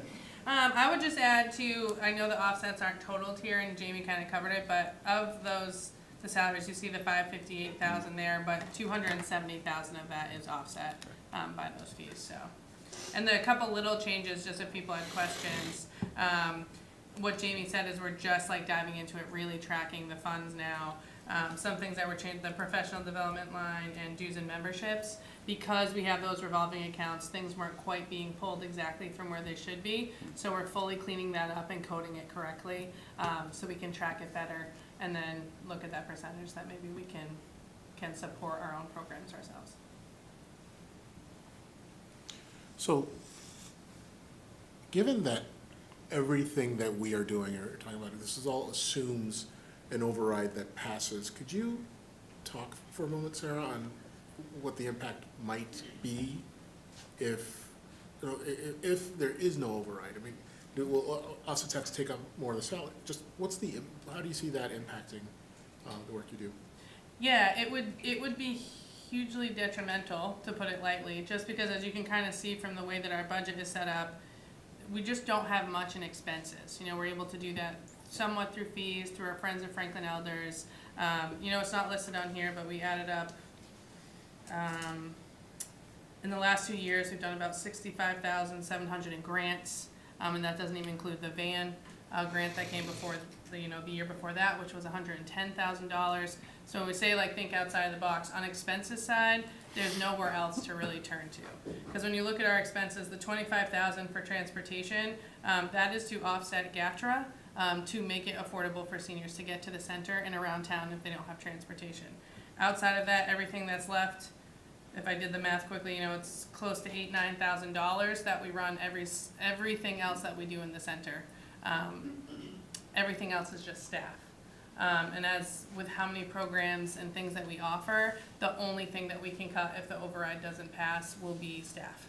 And so ultimately that will mean we will have to cut back on programs and services at the center. That would be devastating to so many people. I feel like we just got to this point. So yeah, it would be really, really disappointing. And trying to figure out what we would pull back would be really hard decisions to make. Thank you. Yeah, 2 quick plugs. I would concur with the devastation. It's a hopping place. Steve, don't do this. Sorry, we also record monthly. So just as the newsletter is available for anybody who is a senior, you get the newsletter, you get all the activities. There's also an audio, so usually it's Sarah and Ariel. This time they were both busy, so they sent their deputies, and Chastity and Jillian. And I had a fun conversation yesterday. It'll be out early next week, so you can listen to all the activities. But if you cut the staff, even with I think it was 129 volunteers that are there, there's going to be program issues, yes. I would also add to that too, just because we've gotten some questions about our different staff. We do have a couple admin, but they are specific to certain things. We brought in the van that was 80% covered by a grant. You'll see both the van drivers are offset by our revolving funds, and the one admin is the one who schedules everything, and also helps cover everything else that we do. And our other admin assistant helps with all the programs we do. We have 12 to 15 programs a day, so you can just imagine it's just nonstop. So, and for us, that was a cost savings because we easily could have a transportation coordinator or 2 program coordinators for the level that we provide. But we did it this way in order for not only can they do those things, but then they can help across the board for anything that's needed in the center. And the other logic was the caseload for our social service coordinator, Raylene Galvin, who does a remarkable work. I think, we've heard it from the schools occasionally. I think we've heard it from the mental health clinicians, the police department, the fire chief. the social service work is not drying up or becoming less. It's getting worse. And so, those individuals down there are also supporting Raylene in a lot of the coordination, which takes a lot of work. We don't turn anyone away, even if you're not a senior. I think somebody had that before, even if you're 18, we don't turn anyone away. And oftentimes, a lot of people in the community, the senior center really is, other than the food pantry and some of the other specialized services like the Safe Coalition and others, really the school department and the senior center are really the places that do any type of income tax preparation. They deal with home heating oil assistance, they deal with SNAP benefits, we deal with housing related issues. They're doing, obviously God's work on a lot of this stuff. And, we've seen over the years, obviously since the pandemic, a huge increase in those caseload. So, those are Franklin residents that, have the financial hardship or the struggles that are, well within our knowledge base in the media to, and oftentimes Sarah and her staff really are probably the center and probably the place that people go first. And so triaging a lot of those cases has been something we've been working on. And the last thing I'll say is I agree with Sarah, and I think I speak for our HR director, probably everybody else. It's taken a lot of work. It's something we're very proud of, but for the last 5 years since Karen retired, we finally have gotten the senior center really into an incredible rhythm. It obviously would be devastating beyond belief to see any of this services go away. And the one thing I would just add to that too is this is the time to hold strong, because based on the last census, about 20% of Franklin's population was 60 and over. We also are always looking at 5 years ahead, 10 years ahead. An additional 19% of Franklin's population is age 50 through 59. So we're looking at a very large percentage of Franklin to be in that senior community, and our budget is only 0.4% of the total town budget. So I don't think it's too much to ask, but that's my opinion. I agree. Just one quick question. What is Formula Grant? So the formula grant is federal money that gets distributed to the states, and that is based off census data. So we get $15 per senior, and for that particular grant, it's anyone 65 and older. So I think right now they're basing it off of the I don't want to quote it because I could be wrong, because it's every 10 years. It's 2022. Is it 2020? Well, it's 2020, but it was delayed a little to 2022. Yeah. So right now, I think from that we get just a little over. I think we get about 110,000 for that grant. And the next time they do a census, because the senior population in Franklin has grown so much, hopefully we would see that. But I don't make any assumptions based off of federal money. Sadly, all the other costs go up too. That's, Correct. Hopefully we can keep up with it. That's Yeah. All right, nice Thank you job. so much. Thank you. Anybody? No? All right. Moving right along. Veteran Services. Oh, there she comes. We have volunteers coming up, my goodness. Anybody, questions? No? Boy, you're off easy. Thank you. Nice job, Shannon. That's the ultimate compliment. You have any comments, Jamie? No? Is this? No. Is this the one that used to be in coordination with another community? Yes? We used to have when Dale was our Veterans Service Officer, Dale Kurtz, we had a regional agreement through Norfolk County with the town of Avon. And then, I know, well, sometimes that's how regionalization works. Like the sealers of weights and measures under Gus, we quickly referenced it last night, we have a regional agreement with Needham and Canton. And it's funneled through the county government.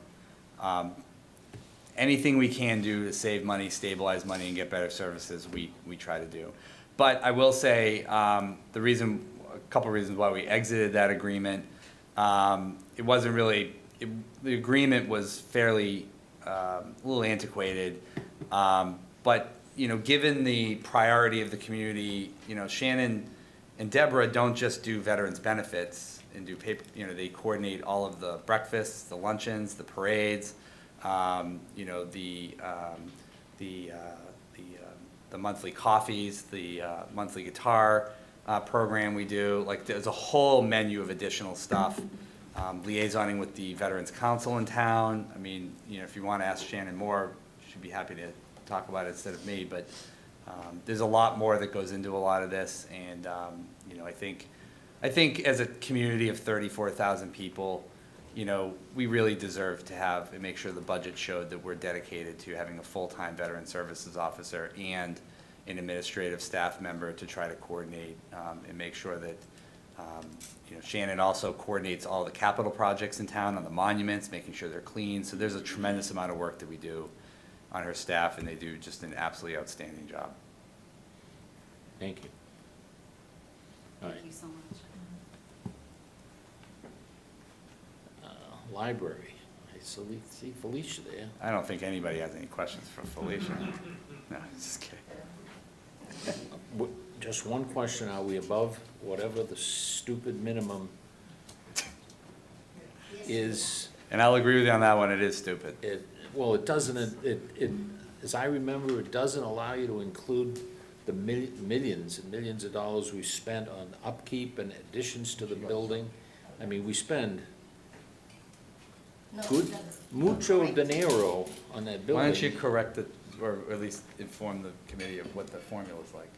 Because I never wanted to learn it, remember? I just know it's like a 112-year-old law or something, right? I have an appointment early in the morning. We'll Yes, pass you're on right. the. No, go ahead. Go ahead. You're right, Mr. Chairman, it doesn't include any amount of money you spend on facilities. Just, it makes no sense. Because it's isn't it like a 100-year-old law or something? Yes, It's like it 100 is. It was like the law was passed in like 1908, right, or something like that. I It's like remember. never been amended. I remember Never. when it was, never mind. Never, but the good news is Bill and that I this remember, budget, I'm sorry. yeah. This budget does meet the municipal appropriation requirements, so we're safe for this But year. we're there, that's the point. We're there. We're there. Yes. Okay.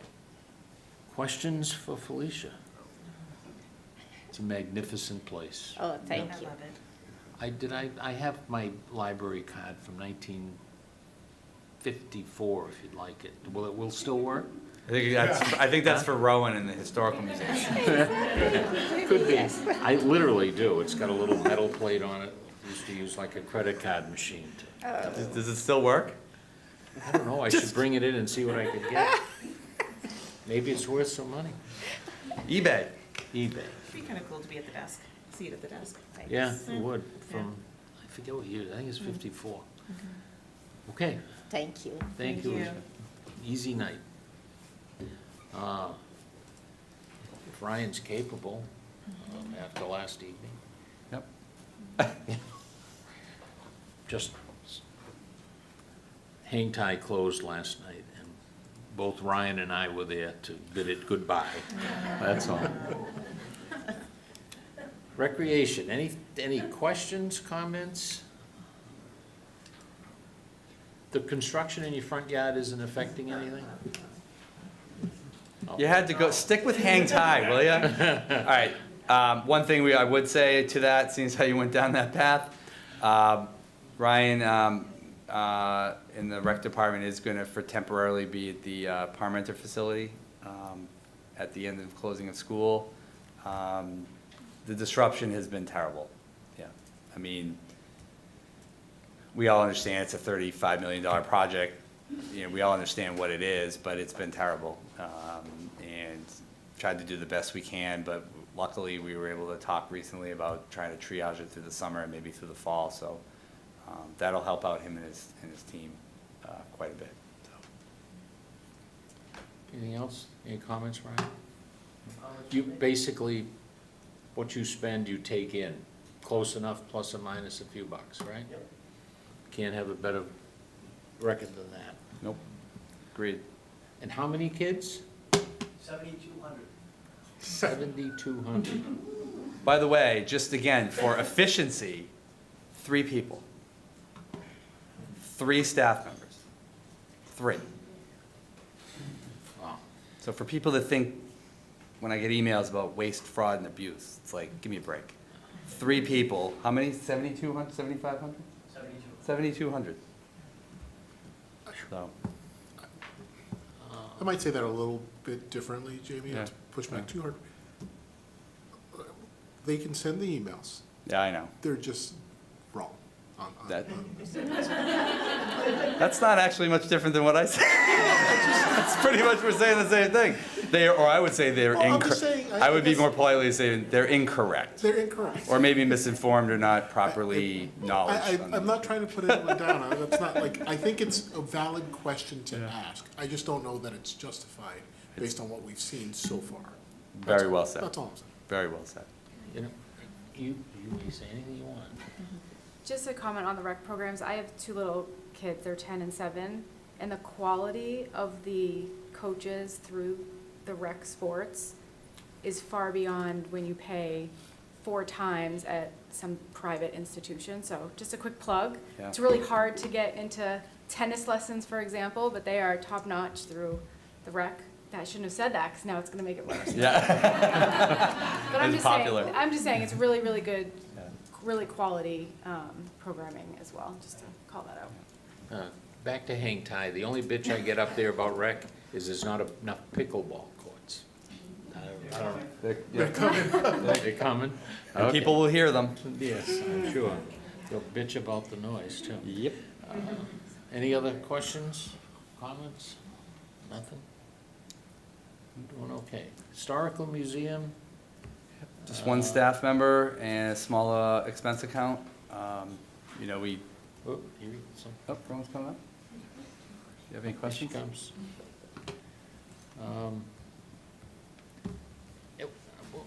When we're archiving, what? Is it Old Town records? I mean, will at some point somebody be able to go on and look at the birth records from 1947, for instance, or the town reports from 1863? Actually, yes. We have a combination of some town records, as well as a lot of cultural records as well. So from different organizations in town over the years, both existing and those that no longer exist. We retain those records. I've been working on a plan to digitize many of them based on an as-needed basis. So collections that are very popular or requested, such as photographs done by Stanley Chilson, which are document a large part of the town's photographic history, basically from the 1920s all the way up to the late 1960s. Those we hold and present to researchers when requested, as well as host events. We have speaker series. We just had our Ladybug Trail Walk that started at the museum. We participate in events with other local historical commissions as well. Indeed. Yes, and we work with Dean College very closely. They have their history reception at the museum every year, and I have had an intern who has helped me with some collection processing. So we have a very close relationship with a lot of the cultural. Is all that good stuff online now? So I'm working on the technical capability side of it right now. Initially, I had a plan with the IT department to go online with archive space, but there were some database issues on our side in terms of hosting the data.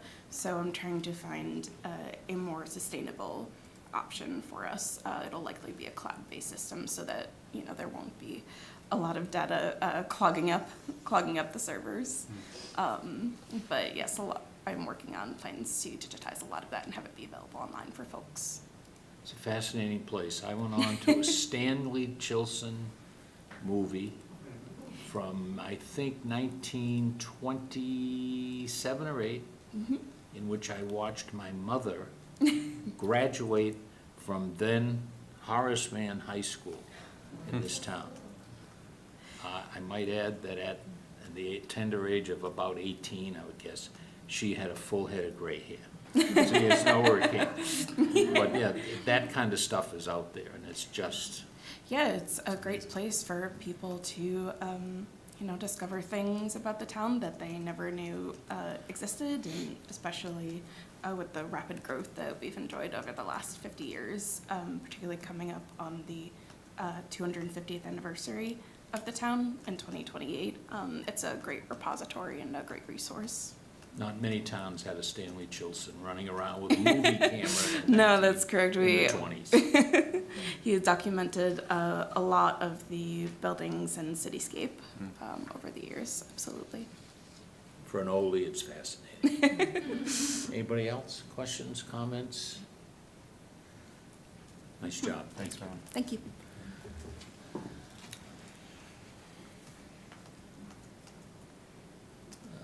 Where are we going? Department Historical 691, Commission. Historical Commission. I don't see much there. No comments, Jamie? Nothing? Nope, they work with Rowan, and I just didn't come up, but people should really check out their website, since we've been able to have an archivist, and the amount of offerings, and I give the commission a lot of credit, the silent movies, the Ben Franklin celebrations, the Horace Mann celebration with the cake, I mean, all of being present, all at the all the festivals, having bands sometimes, I mean, we are trying to drive more foot traffic into the building, so just take a look at the website. I know because the chair of the Historical Commission also writes a blog in town, you can read the Franklin Observer, and there are always announcements of a lot of events, but since Rebecca, who you may remember was the archivist before Rowan, and Rowan's been here, we've been able to up the amount of offerings, free in almost every event, I believe. Everyone? I think every event is free at the Historical Commission, right? Every event and every admission is free, Saturdays and Sundays, except for, the occasional holiday that we are closed. Would also like to add, in addition to the demo delay responsibilities that the commission handles, they do a lot of research into properties as well, and I'm currently working with them on a plan to put together a historical district, or propose a historical district study committee for the properties in town. I'll digress to something personal again. There is one great picture. My late brother-in-law was born March 2nd, which is the town's birthday. Yeah. And he sat at a table in the historical with a kid who was he was born March 2nd, 1933. The kid was born March 2nd, 2 or 3 years prior to the picture. So I don't remember the date of the picture, but we have one framed at home. It's a classic picture. I think I've The seen that old one, and the new actually. in town. Yeah. Okay, I digressed again. Move on. Thank you. Thank you, Ron. Cultural Council? Questions? Well, Bob? 693 is the Arts and Culture Department with Corey Shea. And Corey's going to do an artistic entrance. And she oversees the next 3 accounts, the Culture and Recreation, but then also the Cultural Council and the Cultural District Committee. So the Cultural Council, just for everybody's knowledge, is the grant programs that are funded. There's a matching grant from the state. So we get $18,000 from the state. We have $25,000 in the budget. And the Cultural District Committee is a certified state district. One of only, I believe, 4, maybe 5, but I believe 4 in all of Metro West. So it's a pretty exclusive company. So We're a big deal.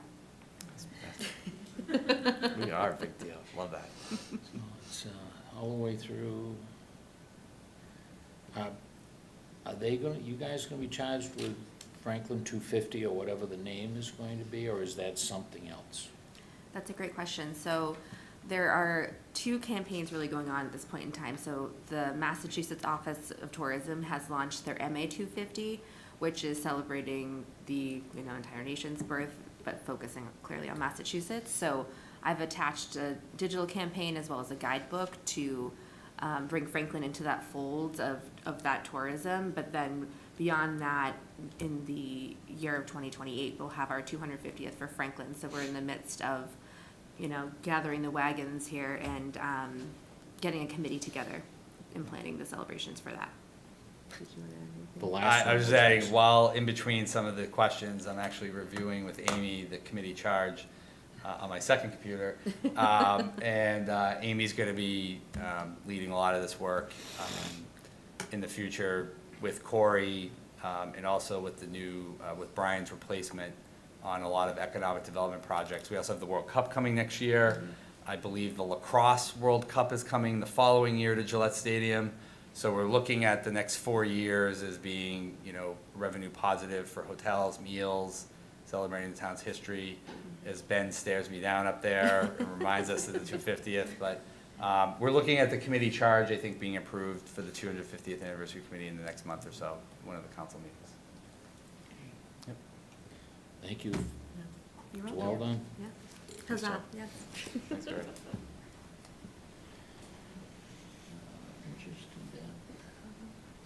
Interest in debt is fabulously interesting.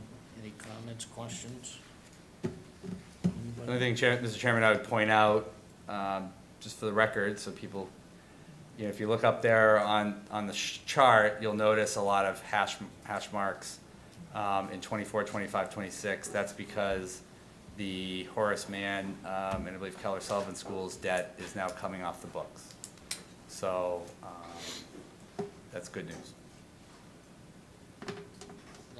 Have we gone out for the ladder truck yet? I'm just curious of the rate. We had our S&P call Tuesday, and on Monday, Tuesday next week, I feel bad because I think Carrie might be away, but. That's okay, I'll get the call. But we'll get our fresh bond rating next week. So we're just about to go out and do it. I don't know if you have anything to add, but. No, not in the ladder truck, but just so we know, Tri-County is now on and in that budget. Beaver Street Interceptor is not.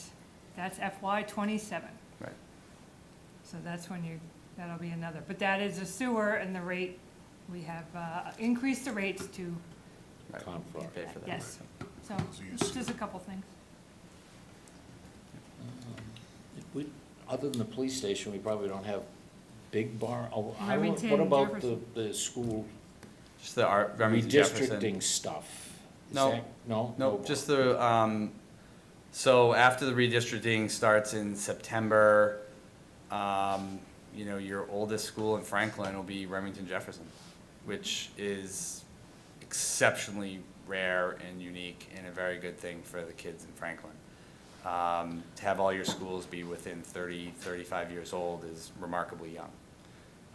And that's why you're seeing a lot of the debt come off when Chair Mercer and Mr. Nutting got here. They went all in on facilities, particularly schools, with Horace Mann, the remodel, Oak, Keller Sullivan, and then obviously the high school 10 years ago. So your school facilities are in excellent shape, but Remington Jefferson needs a little bit of a, probably a remodel for the next 30 years. So the bid, Mike, is gonna go out soon for the OPM for Remington? In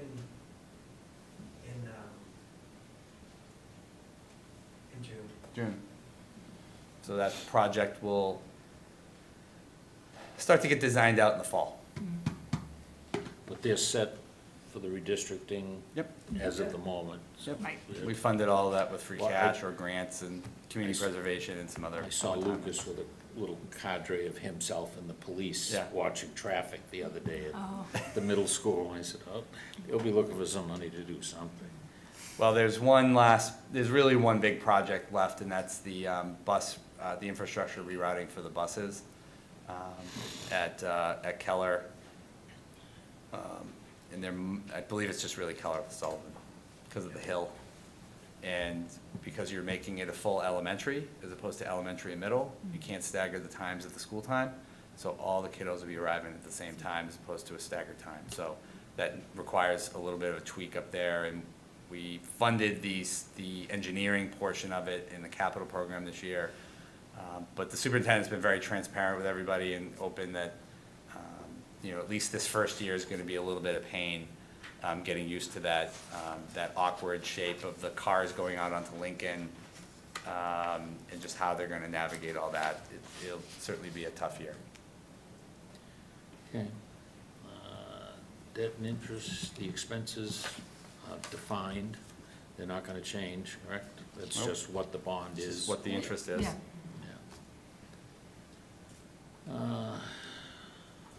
Any questions on the debt and that kind of stuff? Anybody? No? That's pretty boilerplate. Yep. Benefits is always it's gone from 13.6 to 16, almost 17, and Yep. Healthcare, healthcare, healthcare, healthcare, and healthcare. It's a sizable Massachusetts problem, but as three of us were talking yesterday, due to our families and individual issues, this is the best healthcare system probably in the world, so we pay for it. But 15% numbers is what Massachusetts saw in 2025. Karen and I sit on a board for our healthcare consortium, and there are communities that saw a 30% increase in healthcare. There are cities and towns that saw a 30% increase this year. It's almost unheard of that I've heard of a less than double-digit increase.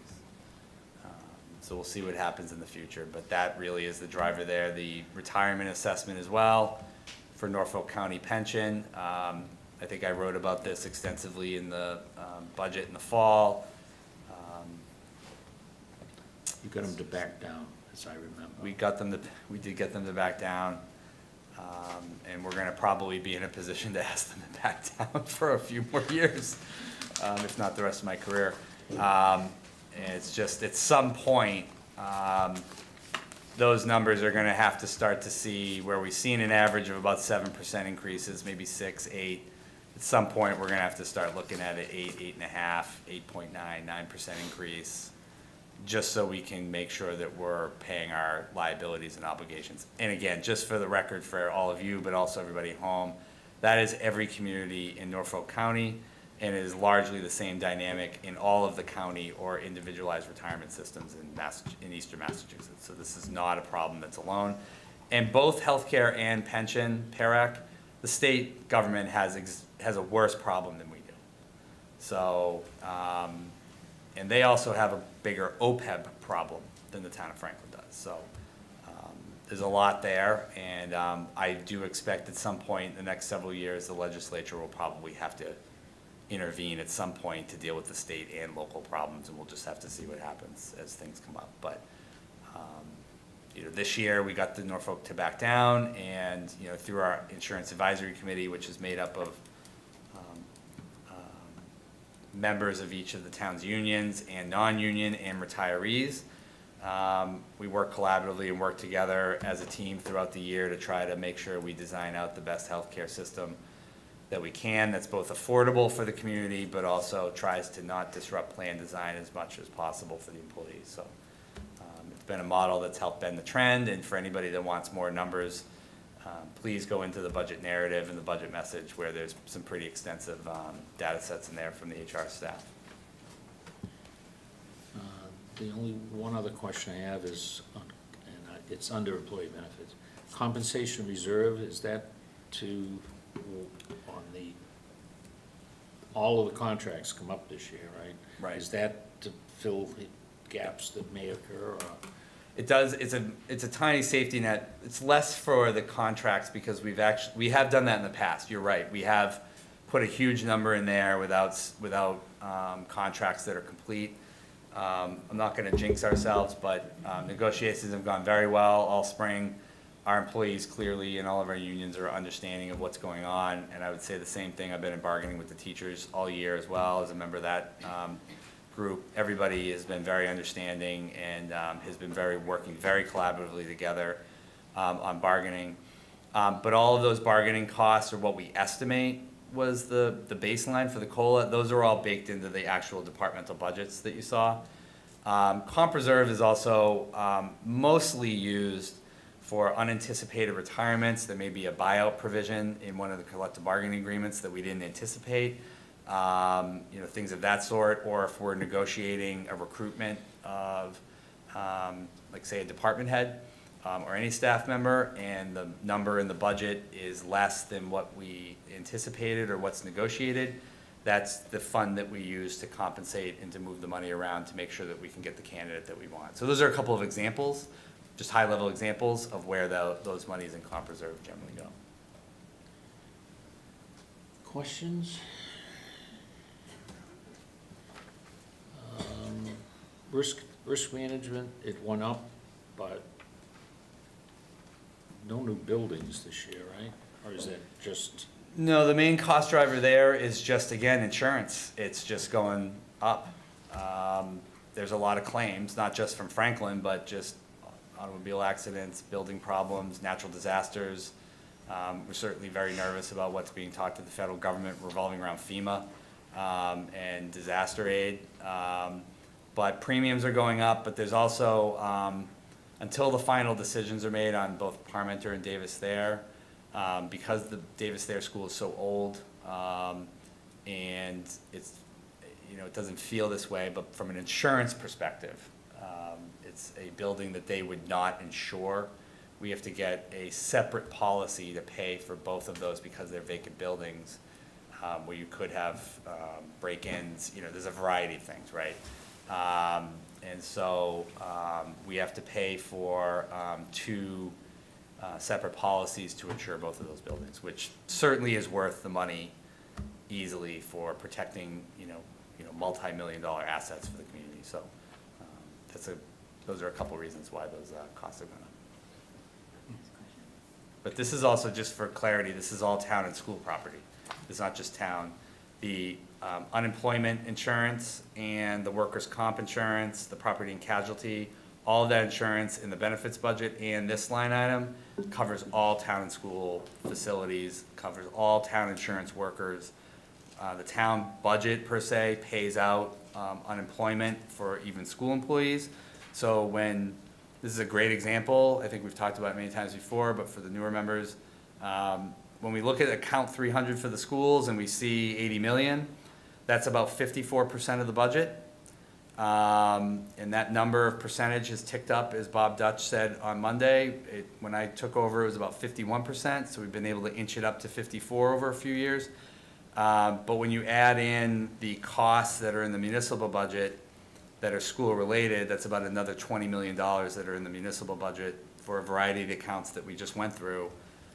Some of this is under this line item as well. Do we have a time frame for when we'll know what we're gonna do with those buildings? Do we have like a target in mind? I guess more thinking Davis Thayer too, because that's been vacant for a little bit, but.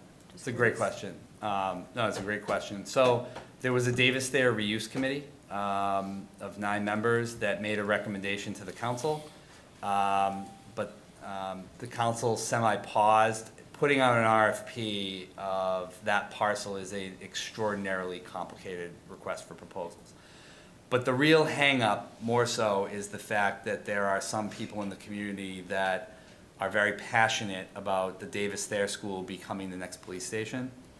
So there's a pause there, I think, on the Davis Thayer project of whether the community sold the land, whether they kept the building, knocked down the building, put out an RFP. Right now, as we speak, the police station building committee has essentially moved forward with doing the surveying, the soils, the test pits, all the other work that needs to be found out what's underground, both at Davis Thayer and Parmenter. Neither one of those parcels have been surveyed or updated on this type of stuff in 100 years. So they're getting fresh studies to make sure they know what's underground, which will be important for any disposition of that property anyways.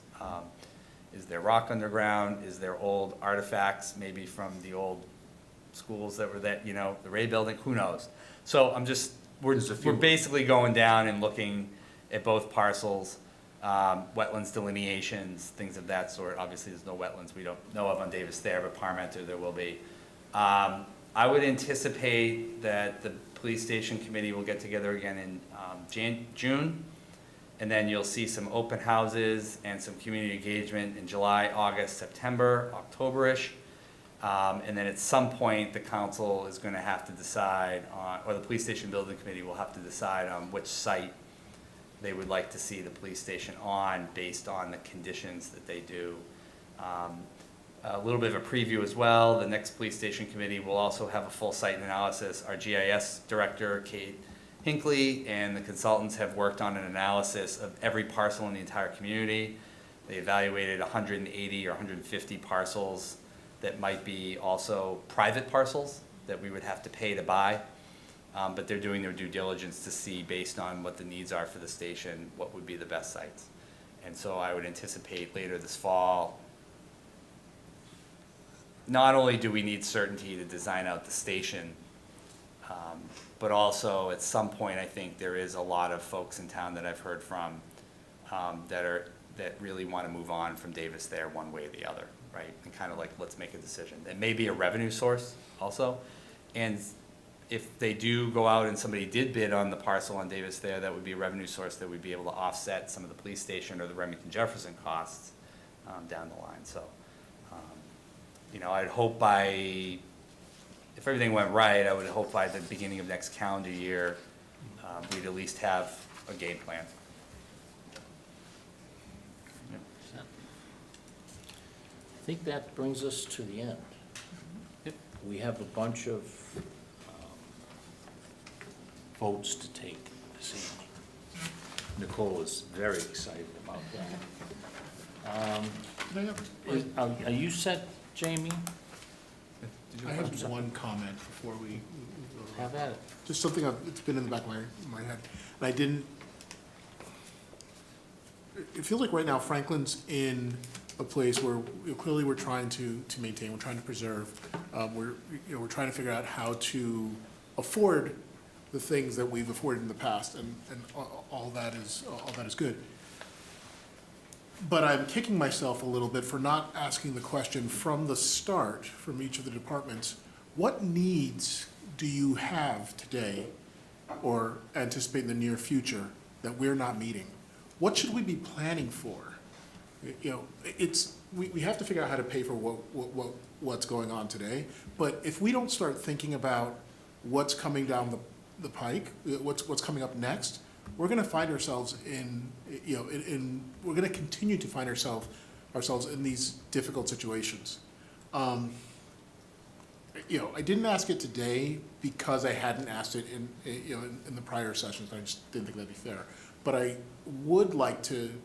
I just wanted to say this so that at least we're thinking about it. So as we go through this process or similar processes in the future, we can talk about both what we're doing today, how we're going to make it work, but we can start thinking about what's coming up next so we can plan accordingly or just be aware. I mean, we do it in some places, but I just don't know that we do it enough, and we don't necessarily hear it from the departments as often as perhaps we should, especially in this forum. I would echo what Ken said. I agree. I think it's a great question. I think, and I know you'll agree with me on this comment too. I think you've heard from, Sarah, for example, from the senior center, like, hey, we kind of got where we need to be. I did make a joke, but she is trying to get a third floor.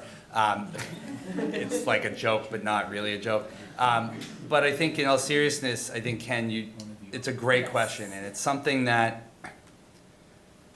it's something that, I think a community that's a little further along and has a little bit stronger of a foundation of the budget issues would be doing I don't want to call it a strategic, plan per se, but we would be doing a lot more appropriate long-term forecasting. And I think police and fire have kind of made some comments, but not not as well, I don't think they've answered, or everybody's answered as well as like directly to the question you asked. I think we've given some comparables of Norwood and Needham and Natick and what they have and where we're probably going. I think, you know, the vast majority of the departments that are here, if not everybody, I think feels like, you know, they have what they have now and they're adequately staffed and generally appropriately funded. But I think also within that is the nervousness of, you know, if the override doesn't pass, you know, if the override doesn't pass, the answer to that question is then how do we finance the things that we're losing? Yeah. You know, I think if you were to talk to most folks and you were asked Brutus, you know, he'll tell you he's got $200 million worth of backed up, you know, infrastructure needs. And I think then we start to get to the conversation of, well, what's the affordability of Franklin, like that we've talked about at this committee and in the community too. How do you raise that money? I do agree with you on one thing, that if the override were to prevail, and I know the superintendent and I have spoken about this, and I think publicly as well, if the override were to pass and this budget as recommended were to go through, I think after the redistricting and the fees analysis and the work that the school committee has done in the last year and a half, which is basically like 10 years of worth of work in a year and a half, which has been Herculean and amazing. I think the superintendent and I see this as like, okay, now the foundation of the community's budget is now hopefully a little more secure. And I would love to engage in a project come this fall where we committed to having another joint budget subcommittee probably in October. We'll look at what's going on in the federal government by then, October 1st. The budget will be probably, at least theoretically, done at the federal level, and we'll have a little more understanding of where the new Congress and administration are going. And then looking out, you know, 5 years to 2030, like what are those needs department by department? And I would love to have an exercise where we had a dedicated meeting or two, or almost like your own listening set tour, to try to understand what in the community is needed next and what are those objectives. They're doing that right now in the police station project.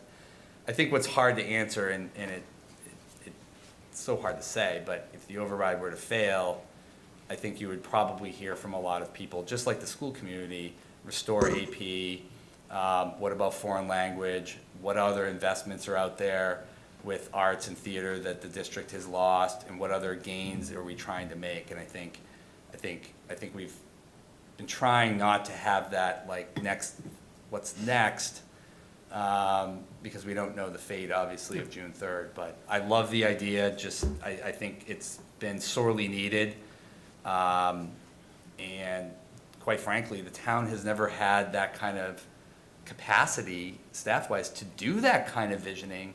But now that we've got the team down here, and for the superintendent too, I think now that we have the staffing that we need that's there, I'm hopeful that if this passes, we can redirect the conversation in the fall to a more value-added, positive conversation of what's next and what do we need, Where do we what go the from here? department sees, and where do we go from here? Yeah. Just an aside, we've talked about our deep dive, Bill Dow deep dive. We're gonna rename it the Natalie deep dive. Please don't. Lauren's not here tonight, so we'll name it the Lauren Nagel Deep Dive Series, right? But she, in her brief summary of what she'd like to see happen, that is a part of it, an absolute part of. So it may be not as formal as it could be, but as we go through this year, a little bit more structured deep dives. That is one of the things. And I, you know, even in the old ones, I always asked at the end, the pot of gold Yeah, you right did. over here. Yeah, you did ask what- that for several years. What do you need that we haven't given you? And We need the pot of gold. yes, we do. And I do understand We need that's a not where we are today. It's just, Yeah. I'm saying this so that, you know, the department heads are also thinking about it, but also for the broader community. It's clearly where we need to want to get as a community, thinking about what's the future going to look like and how do we get there? Yeah. And lastly, to Ken's point, what you guys know this, what's been so hard is, and this isn't me just being like, it's just, we've always been trying to make do. Yes. And I think the schools are in the same boat. We've always been just triaging every year, pulling rabbits out of our hat, you know, just being creative.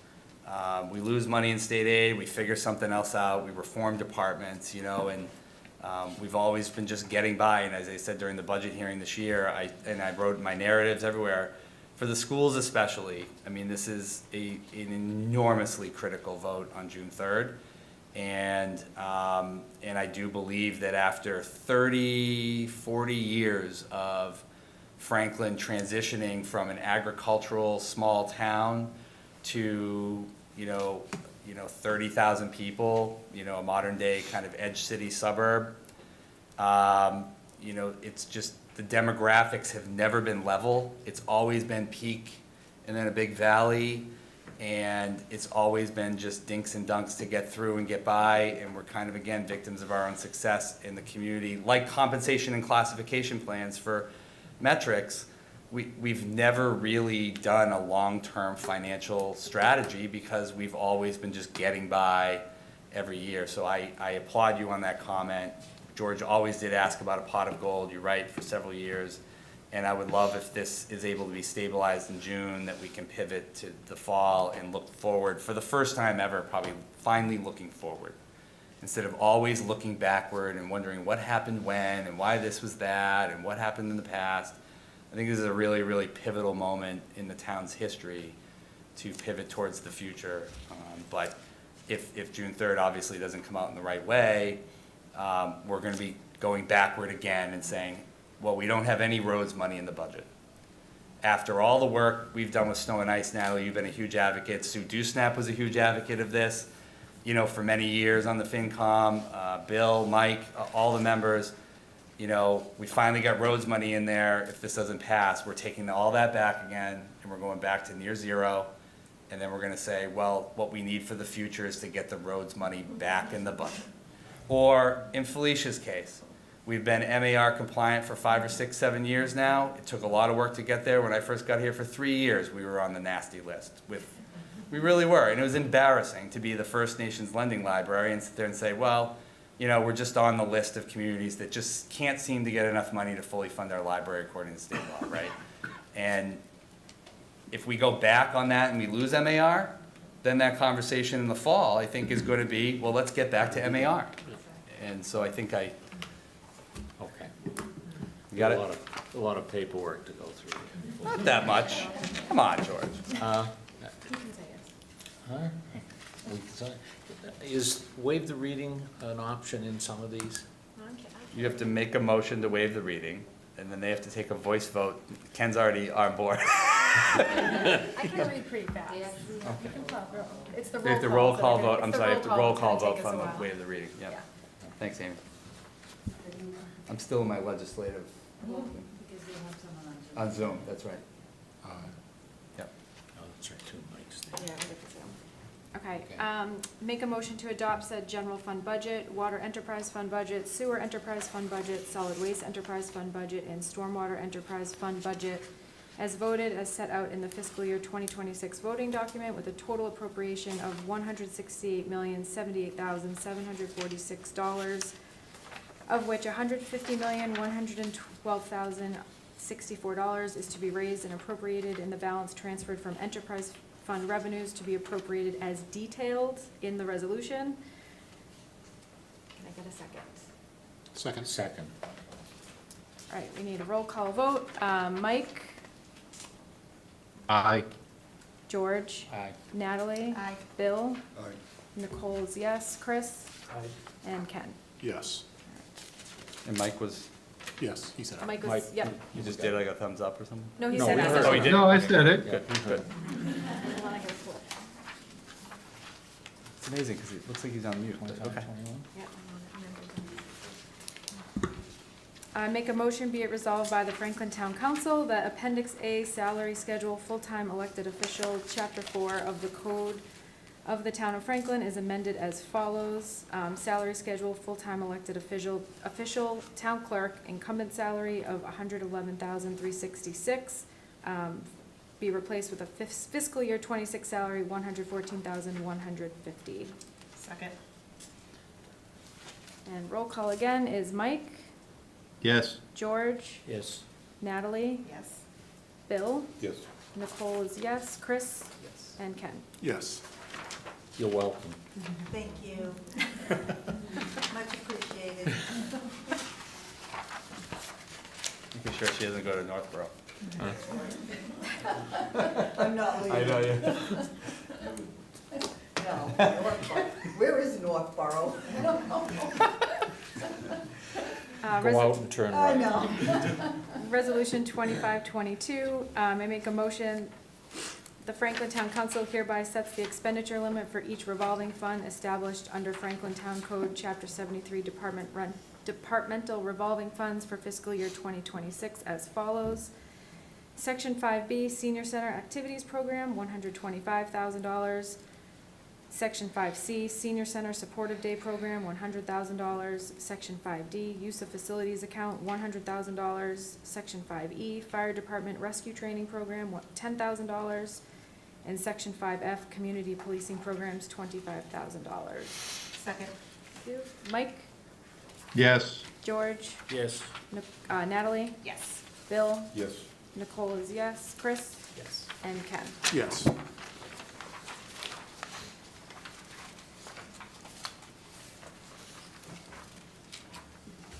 Be it moved and voted by the town council that the sum of $200,000 be transferred from general fund snow and ice budget fiscal year 25 to the snow and ice stabilization account. Can I get a second? Second. And roll call is Mike, Yes. George, Yes. Natalie, Yes. Bill, Yes. Nicole is yes, Chris, Yes. and Ken. Yes.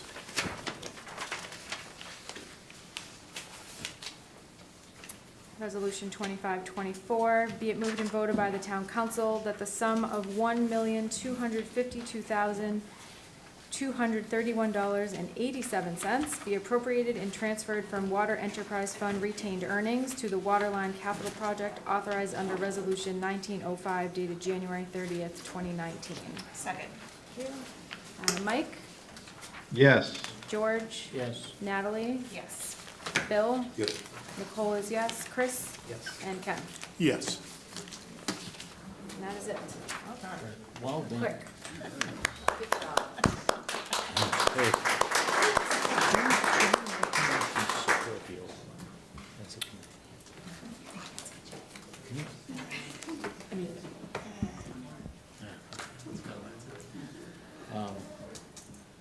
Anything else from anybody for anything? Just to note, Mr. Chairman, the quarter 3 year-to-date expenditure report is included. These are actually important things that we do to actually try to maintain our bond rating, by the way. These are good things that the bond rating agencies like to see. And y'all requested a presentation from the technology director, so at the June meeting, Tim's gonna come present on everything technology. Speaking of looking to the future, actually, I think this is a really important discussion about the capital and operational needs of the tech department. So actually, this is a very good opportunity actually to, I'm sure Tim will give us a vision out into sci-fi land in 2050 of Staring AI at the ceiling back and there. everything, but honestly, this is actually an opportunity to do exactly what Ken was just suggesting, so. I was told there would be flying cars. There may be, the Jetsons are here, they're coming. Take a Rosie. Other than that, Motion to adjourn? Second. Yep. We need a roll call again, guys, sorry. yep. Mike. Nice job, Nicole. Mike, Yes. George, Natalie, Yes. Bill, Yes. Nicole is yes, Chris, Yes. and Ken. Yes. Good night. and Hey, thanks, all. everybody. Thank you for being here, everybody. Thank you very much. Good night and good luck.